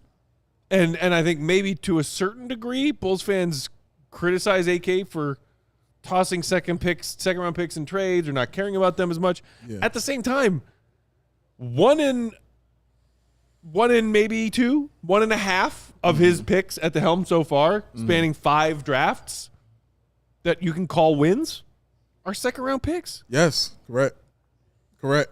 They drafted, and I guess that gives you a little, bodes a little well for going into tomorrow, seeing that they picked well in the second round. We won't talk about Marco. But picking well in the second round. Shout out Marco Simonovic. And just got married, too. Marco Hours. Just got married as well. Congratulations to that young man. Really about to be some Marco Hours. The late hours for Marco. Shout out to you, young fella. Perdue? So what would you think about possibly trading Vooch for numerous second-round picks? Yeah. Deal. That's what I wanted them to do in February. Do you want me to book his flight too? Or are you going to cover that? How do we want to handle this? I'm not going to cover that because I already paid to upgrade our flight out to Vegas. But I will get him a really nice neck pillow for the ride. Vooch has earned at least that in his tenure. I would give him a really awesome handshake. That too. Thank you, sir. A handshake and a neck pillow. Right. Thank you for your time. Yes. That's why I just said a few minutes ago, if AK's phone is ringing with teams calling him about any of Vooch, Lonzo, and Kobe, pick up that phone and listen. Yes. And then maybe, I know this is hard for you, AK, try and do something they call negotiating. Use some leverage if you have some, if you can find it in one of your pockets. Maybe a drawer in your desk, if you got a desk. Does AK have a desk? I don't even know if he has a desk. We'll see. But, yes, listen to these offers. Move this along. Yeah, I'm going to ask for patience. No, move it along. Push it along, bro. There were reports of a couple of seconds and maybe a young player in a Vooch trade at the deadline. AK held out for a first. Yeah. Because he's insane. Yeah. And was never getting that. No, he was not. Wasn't going to be a thing. Would I take a couple seconds for Vooch today, tonight, tomorrow night? You bet your ass I would. Yeah. Thanks for everything, Vooch. Let's put some more picks in that cupboard for the love of God. You can deny calling it a rebuild all you want. We're in one. You need picks.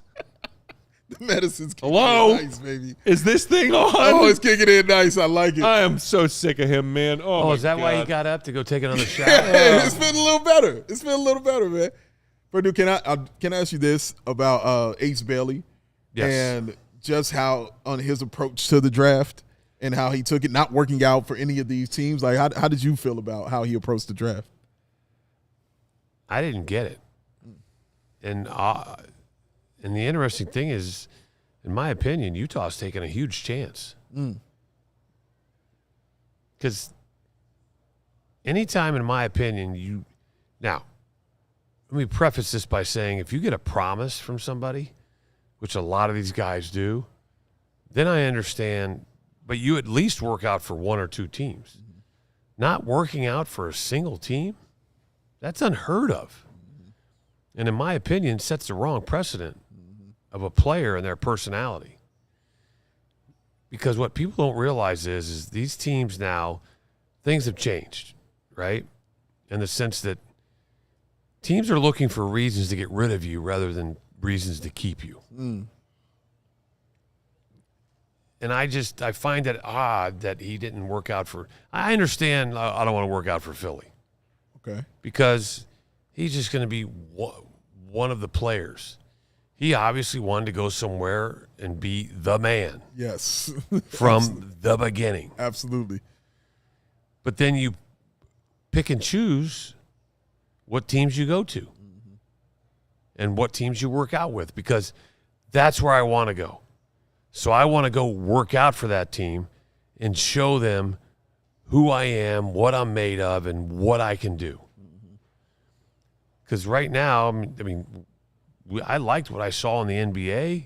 I mean, in college with him at Rutgers. Yeah, he balled. But at the end of the day, the only one thing to me that really sticks out is he's a volume guy. Mm-hmm. Okay? So what, to me, that screams fear. How so? If we go and work out for these teams, we'll get exposed. So this was an opportunity maybe to, okay, here's the deal. I'm your agent. You hired me to give you your best analogy, what you should do. Maybe they saw something in the individual workouts that he was doing for them. Goddamn hero. Right? That they said, you know what? We're probably better off if you don't work out. Because of whatever reason. Because there was and I use the word fear, that maybe if he starts working out, word gets out and he starts to drop. Because I've never, quite honestly, has there ever been anybody that didn't work out for a single team that wasn't the number one pick? Yeah, that's interesting. Plenty of guys, and I think especially more so recently, will abstain from certain activities, whether it be combine or otherwise, that still get picked first or second or high in the lottery. Sure. And teams can make their peace with look, we know who this player is, especially if there was some sort of sample size, whether it be NCAA or some other international professional league, where there's a body of work that they can go off of to say, I don't care if you're not in the mood to do individual team workouts, or I don't care if you're not in the mood to do this exercise or that exercise of the combine. We know the player you are, and we're going to draft you regardless. I think for whatever reason, maybe it's just because people had questions about Bailey's game as somebody who, big ceiling, but maybe low floor, wanted to get a better assessment of who this player is and who this person is before investing a very valuable, expensive organizational pick on that player. All makes sense. All of that makes sense to me from an organizational standpoint. You do tons of Will just talked about how they're bringing out ex-FBI investigators to figure out stuff about players. So, yeah, obviously not knowing lowers your draft stock, and them not knowing who you are and what your game is, and so they can put their own eyes on it, lowers the value. I have absolutely no issue with that. Honestly, don't have an issue with him falling like that. I think he played it and got to a team that he wanted to kind of get to because he clearly wants to be the best player on the team. You talked about him being a volume guy. Well, when you're a volume guy, you got to go to a team that's going to be cool with you being a volume guy. And that means you got to hit a bum-ass team. And so him going to a team like Utah or Washington, where I thought he was going to end up, is a perfect scenario for him because now you can be that volume guy. You can take your 20, 25 shots, and they won't be super mad at you because what the hell else they about to do? So you're going to get that opportunity to showcase and do all the things you can. I like the fact he's in Utah because there were also talk about his immaturity as well. Him being in Utah with that head coach that they have and being with Danny Ainge and that kind of guy and being with Matt's favorite Dwayne Wade as well, that can't do nothing but help you, because those guys, their mentality, they know how to do it, you know what I mean, in this league. So I think he's under the right kind of tutelage on the right kind of a team, especially for a guy that's been called, quote-unquote, immature. But that question leads to this guy, who comes with him to Utah? Okay, but that's usually the downfall of these guys. Hey, my boys are coming with me. Well, guess what? Your boys are just as young as you are. Yeah. And they have no worldly experience. Yeah. I mean, I tell this story all the time. God, I apologize. Take your time, man. He went to Portland but didn't play in college years ago. Okay. Eventually became an all-star at Indiana. This big guy. We went to Portland and then became an Got all-star. drafted by Portland. Okay. Straight out of high school. Roy Hibbert? No, and then went to the Pacers. No, he went to Georgetown, duh. Miles Turner. You talking recently? No, it's been a while. But my point is that Jermaine O'Neal. bingo. Jermaine. But Jermaine brings Malice at the Palace. Jermaine brings his boys with him. Yeah. They're 19 like him. Yeah. And I mean, people just will laugh at this, right? But these are just little things like they don't know. Like his agent would go to his house and be like, dude, your house stinks. What is going on? And then he pokes his head in the garage, and he didn't know that he just took his trash out to the curb. Yeah. He was just stacking it in the garage. This is where the trash lives, yes? Why aren't your cars parked in the garage? It's full of trash. Well, and look, I mean, Don't you know you just roll those 2 trash cans right there out to the curb twice a week? I didn't know. Well, who does he have with him? All his boys. They didn't know. Didn't you notice that the neighbors were rolling those things out to the street? Well, this guy answers my mail, and this guy drives me to the airport, and this guy Yeah. So my point is that if what you're saying is true, it's being reported that he is immature. Then who is going? Is he have a family member? Does he have somebody that he can learn from, that he'll listen to, that can provide the necessary discipline that maybe he doesn't have at the moment? Meanwhile, we got Jace question. Richardson going off the board, y'all. Orlando. We got Brooklyn here saying the pick is in at 27. McNeely's still on the board. Wolf's still on the board. Who's the guy they did just show that's still in the green room? McNeely and Wolf. So McNeely and Wolf were the two that they just showed on the broadcast who are still the law there. offices of Hoping to get selected. That's was Put your head up, young fella. was never super high on Wolf. Was never super high on McNeely. I know certain Bulls fans wanted either of them. Yeah. I think more Bulls fans were high on Wolf than McNeely, but still, somebody has to slide on night one. There's this crop of 30-ish players that everybody expects to be the 30 players taken on night one, and some of them slide. Yeah. And honestly, the biggest slide we saw tonight so far was Yaka Jonas. It's true. Oh, Adam Silver. Adam still. Yes. Keeping up that hard work. Still amazing their head. Are you good at reading lips? Not super good at reading lips, no. you.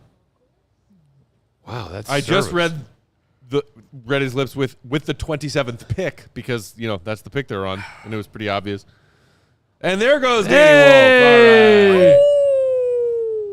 The Wolf is out of here. Very simple draft night ensemble. Yeah. You think that guy's a family member? Blue jacket, lighter blue We'll collared give it shirt, away. no tie. Water. No, I'm good. Thank you. Thanks, Emma. As we journey along, shout out to all 700 of you still hanging out with us watching live. The true diehards. We had close to $2,000 watching at the peak while we were all waiting to see who the Bulls are going to take at 12. But those of you still sticking around, the Hoops Junkies, love and appreciate you. Hit that like button if you haven't done it yet. Danny Wolf. Hit the subscribe button if you haven't done it yet. Young fella, break it down on Ooh, Stand yeah. up tall. I young mean, fella. dreams coming true. Yeah, man. Maybe you slid a little further than you were hoping, but hey, Listen, at the end of the day, you're still playing in the NBA. yeah. Yeah. You're getting a guaranteed contract. Yes, Yeah. you are. All right? Instant millionaire. Listen, you're going to a team right now that is not necessarily very good. You can earn a name for yourself in a place like Brooklyn right now. Yeah, man. You have a golden opportunity to play right away. This is true. All these are facts, Will Perdue. Which, might not be the case for Noa Essengue, because as much as our pal Joe Cowley is throwing it out there that the Bulls are trying to trade Patrick Williams or open to trading Patrick Williams, any takers? Bueller? I was just getting ready to say that. So Do my brother's we best have to friend's go through that- girlfriend's sister. Do we have to go through that experiment again next season? It's not even an experiment anymore. You can't call it that. Where Billy just de facto, because AK said so, rewards a starting spot to Patrick Williams and see how many games it takes for him to lose that spot? Yeah. He's not. He will Because not. if that, again, just like I was saying about Modest all season long, inhibits in any way the development of a raw prospect like Noa Essengue, Yeah. I'm going to be cranky. I'm make a prediction right now. P. Will not start next year. Oh, Will Perdue. Not never? Not once? Not one? Not twice? You think he's still going to be here because not an easy player to trade right now. You're saying he's still going to be here and he won't start. I would assume over him? I'm just Freaking anybody over him. Yeah. I'm asking. Oh, yeah, Io, yeah. Lonzo, I'm just asking. Right. I just have a feeling that they've moved on. It's a fair feeling. But they did move on right around a year ago today. Give or take a half a week. Mm-hmm. When they signed him to a 5-year guaranteed contract. Player option. How quickly things change. With the player option. God. You got to have a player option. Yeah, but here's the thing, though. Got to It's have it. better late than never. Uh-huh. But now you're at the point where it's just we'll take what we can get. Because you need to get that off the books. And that's what people were talking about a lot on Bulls Twitter for the last day or two, especially once that Cali thing came out. About Bulls are looking at.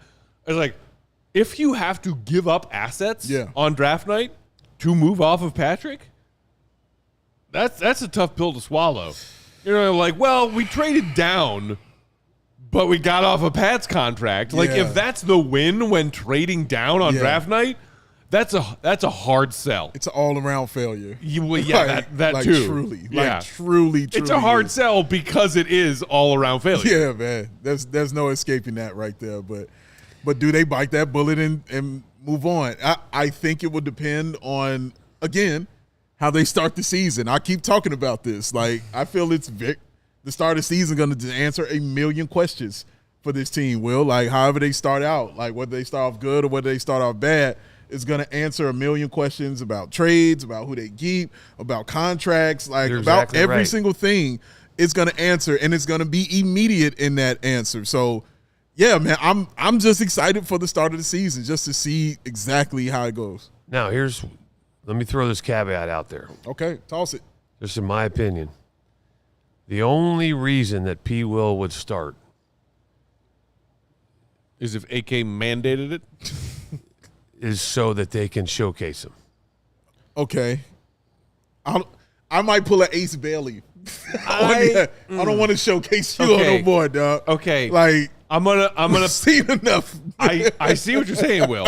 And face value makes all the sense in the world. I'm gonna poke a hole in that face value logic. Poke. What if it gets worse?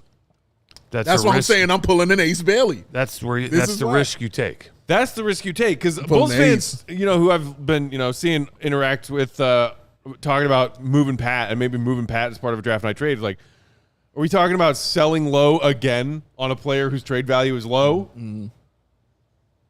Pat's trade value right now is probably lowest it's ever been. Yeah. So why trade him then? Yeah. But just because Pat's trade value right now is the lowest it's ever been, doesn't mean it can't get lower. And showcasing Pat. Showcase what? The lack of confidence to pull the trigger when he's open? Yeah. The constant turnovers where he tries to put the ball on the floor and instead puts the ball off his big toe and it dribbles out of bounds? His somehow diminishing defensive skill set? Yeah. Wait, what are you showcasing if you're trying to up Patrick's trade value that you're hoping to see from him next season that's different than what we saw not just last season, but his entire body of work since coming to the NBA? I would showcase his off-season workout videos. Oh, God. That's what I would showcase, Will. Everybody looks great. Shout out to our friends at C-Red, Bulls C-Red UK, who are always pulling those Instagram off-season workout videos. That's what I'm showcasing right there. Like, I'll send all of that to you all day long. Him alone in the empty gym getting buckets. Like, yeah, I would send that to you, man. But it feels like a lot of questions have been answered as far as, what he is. Will he remain that? I mean, obviously you can change and get better and all that. Maybe a change of scenery does him well. But here with the Chicago Bulls, just putting him in the starting lineup just to showcase him, especially what I feel like the start of the season will answer as far as the questions are concerned, I don't think I would make that move, bro. Like, honestly, I wouldn't put him out there. He wanted to be on the bench. I've never seen a guy feel like he wanted to be on the bench so bad. Like, the starting lineup was not where he was comfortable at. Felt like he was more comfortable coming off the bench. So I wouldn't remove him from that kind of comfort that he had. That's when he finally got 20 points in a game, dog. It was when he was coming off the bench, like even though it was like game 78, it still, happened that way. So look, shout out to one of our regulars, South Garcon, in the comments, who said people really sat on this podcast and said we'd all look back and say the P-Will contract was a steal. Talk about gaslighting. Bro, LMAO. Do you know how bad you got to be when that contract doesn't look good? Exactly. Like, for real. Think about that one. I remember making a point, and I didn't say would be a steal. I said could be a steal if. And the if was he's not a star. We gave up on that pipe dream a long time ago, most logical Bulls fans. He's never turning into a star in this league. That contract could still be a steal if he were a serviceable, even starting serviceable 3-and-D player. Yeah. Knock down your open threes, play some defense. Yeah. If he was that player, then the contract he's on right now, NBA salary cap wise, is pretty close to a steal. Pretty close. It's up there. But then he didn't even do that. Yeah. And that's why we are where we are. Let me run down a couple people who've been drafted here. Let's do it. 25, Orlando took Jace Richardson. Yes, sir. 26, the Nets took Ben Saraf. I hope I'm saying your name Hey. right. We just saw Danny Wolf being Wolf. taken number 27 by the Nets. And the Celtics took Hugo Gonzalez from Real Madrid in Spain. And now the Phoenix Suns are on the clock, which is actually from the Hornets. So it's a trade to the Hornets, I should say. So it'll actually be a Hornets pick right here for them. Oop. And we might have a little taste of Eversley here. Okay. As the first round has not yet concluded. Okay. Classic Bulls. Come on with God, it, man. You just love it. Come on. I'm starting to see some tweet alerts from our friend Casey Johnson here. Bulls GM Mark Eversley. We looked at several options, both moving up and moving back. We were in contact with 3 or 4 teams, but as the board moved, we felt comfortable a good player would be available. The new 9 or 10 good players is we're in contact with 3 or 4 teams. Yeah. We've contacted 3 to 4 teams looking for 9 to 10 good players, Katie. Oh, lordy. All right, the Suns pick is in. Our guy, Will Gottlieb, with another Eversley quote here on the trajectory of the team. Quote, continue to build on what we've built. We're a team in transition. We're all about bringing in young, dynamic, athletic players. Ooh, that sounded uncomfortably close to a Gar Forman quote of old. We're getting younger and more athletic, guys. That's true. About to sign Rajon Rondo. Hey, shout out Rajon Rondo. ladies and gentlemen. No, I mean it. They're about to just sign him again. Yeah. Like in 5 days when free agency opens. Hey, Rondo, what are you doing? Still in shape. Honestly, He's still in shape, man. I bet Rondo could get minutes on his team Rondo, right now. Rondo, 8 points, 6 assists, 4 rebounds right now for Rajon Rondo. Right now. 2-0 on the Celtics, Dave. 2-0. 2-0, man. Oh, 2-0. Loaded. Oh, that was amazing to watch. It really was. Very curious to this pick that Phoenix got. And the Clippers are going to have the last pick in the NBA draft. At least they've got that. Yeah, they've got that. They got things going. So Poor Emma's just I'm been sure Emma's gonna inconsolable about her picks recently. And she's right. So anytime you're feeling bad about what the Bulls are, just remember the Clippers, ladies and gentlemen, and what our dear Emma has to go through on a daily basis. Just being a Clippers fan. It is, here's another gem. All right. From our very own Willie Gottlieb. Mark Eversley opened his media session by saying the team doesn't comment on contract situations, but that they value Billy Donovan greatly. So no comment on Billy's extension, reported / rumored, and obviously no comment on his own and AK's own contract extensions. What is that supposed to mean? It means they don't comment on it publicly, Uncle Will. And also, because they don't have to. Liam McNeely is the pick for the Phoenix Suns. Liam McNeely. The sharpshooter out of UConn going to Phoenix. They don't comment on contract. Although I think, is that now Charlotte's pick? Yes, it is Charlotte's. That is now Charlotte's pick because of a trade. Yeah. Shout out to. So, man, Charlotte trying to change the little culture here. Yep. And I have no problem with it at all. They got to do something, man. Seriously. Eversley via Will Gottlieb says they have a decision to make about trading up, trading back, or trading out of the 45th pick tomorrow night. Oh, man. Wow. Also said that the draft and stash overseas is, quote, potentially an option, which makes sense. And that's not the first we've heard of that. Yeah. The draft and stash strategy seems to make a lot of sense if you're the Bulls right now, because without Josh Giddey and now Noa Essenge's rookie contract, They're about to draft. they're at Did you order dinner or something? No, I just showed her the Clippers about to pick. That's all. Told you she's a Clippers they're fan. already at 12 before signing Giddey and now Noa Essengue to his rookie contract. They assume we know they're going to sign Giddey to a multi-year deal. They're going to sign Essengue to his rookie deal. You have one roster spot left. That's one. Are you using that on a second-round pick rookie? Or, use a little trifling of a mid-level exception or a vet minimum to, that impact player, Javon Carter, part 2, to keep this competitive team competitive. Because they're trending young, Dave. Yeah, they are. This is a young team. This is an athletic team. But Yeah. They're trending young that way. and rebuilding be damned. They are going back to that play-in tournament, and they need at least one veteran minimum contract in that 15th roster spot to get it done. Oh, Matt Peck. You are delightful.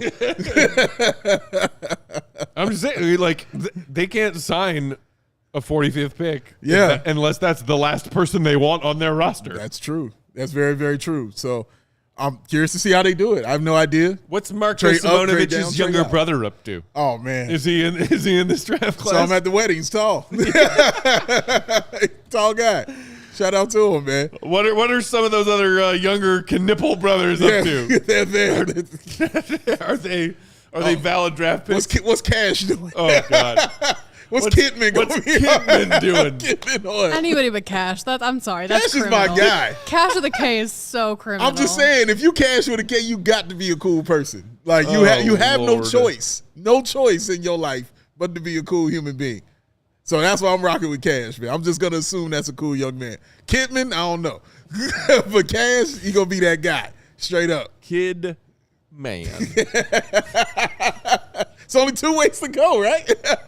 That's the life. You get kid to the man. That's what he's gonna do. Those Wisconsin parents were drunk on corn when they named that last kid. Good Lord. Hey, Kidman! Did you just say drunk on corn? Yes, he did. He You're definitely saying said. moonshine. Sure, yeah. Shout Well, out for him. moonshine. You ever drank moonshine, Will? Yes, Maybe. without a doubt. That's Come on Florida now. right there, baby. Yeah. You better believe it. Let's just say my mom grew up in Virginia. Oh, yes. Oh, man. Oh, yes. Oh, man. This was not only a beverage, but currency in the time and place where Uncle Will grew up. We just They didn't, take their moonshine seriously. we just didn't play the jugs. That's right. That's right. Oh, man. He said currency. Oh, man. What's up, Katie? Oh, yes, let's Oh, do that. my Before we get God. out of here, let's knock out some super chats. Oh. Shout out to Larry Larry Holy going cow, you first. got a lot of those. I think we already read the ones from David and Kaylin. Yes. Shout out to Lars, one of our regulars, Lars, what up? with a $4.99 super chat saying, Thunder cut us a sweetheart deal, please, because Caruso won you the chip. Well, the Thunder were active tonight, but not in the cutting a deal variety, unfortunately.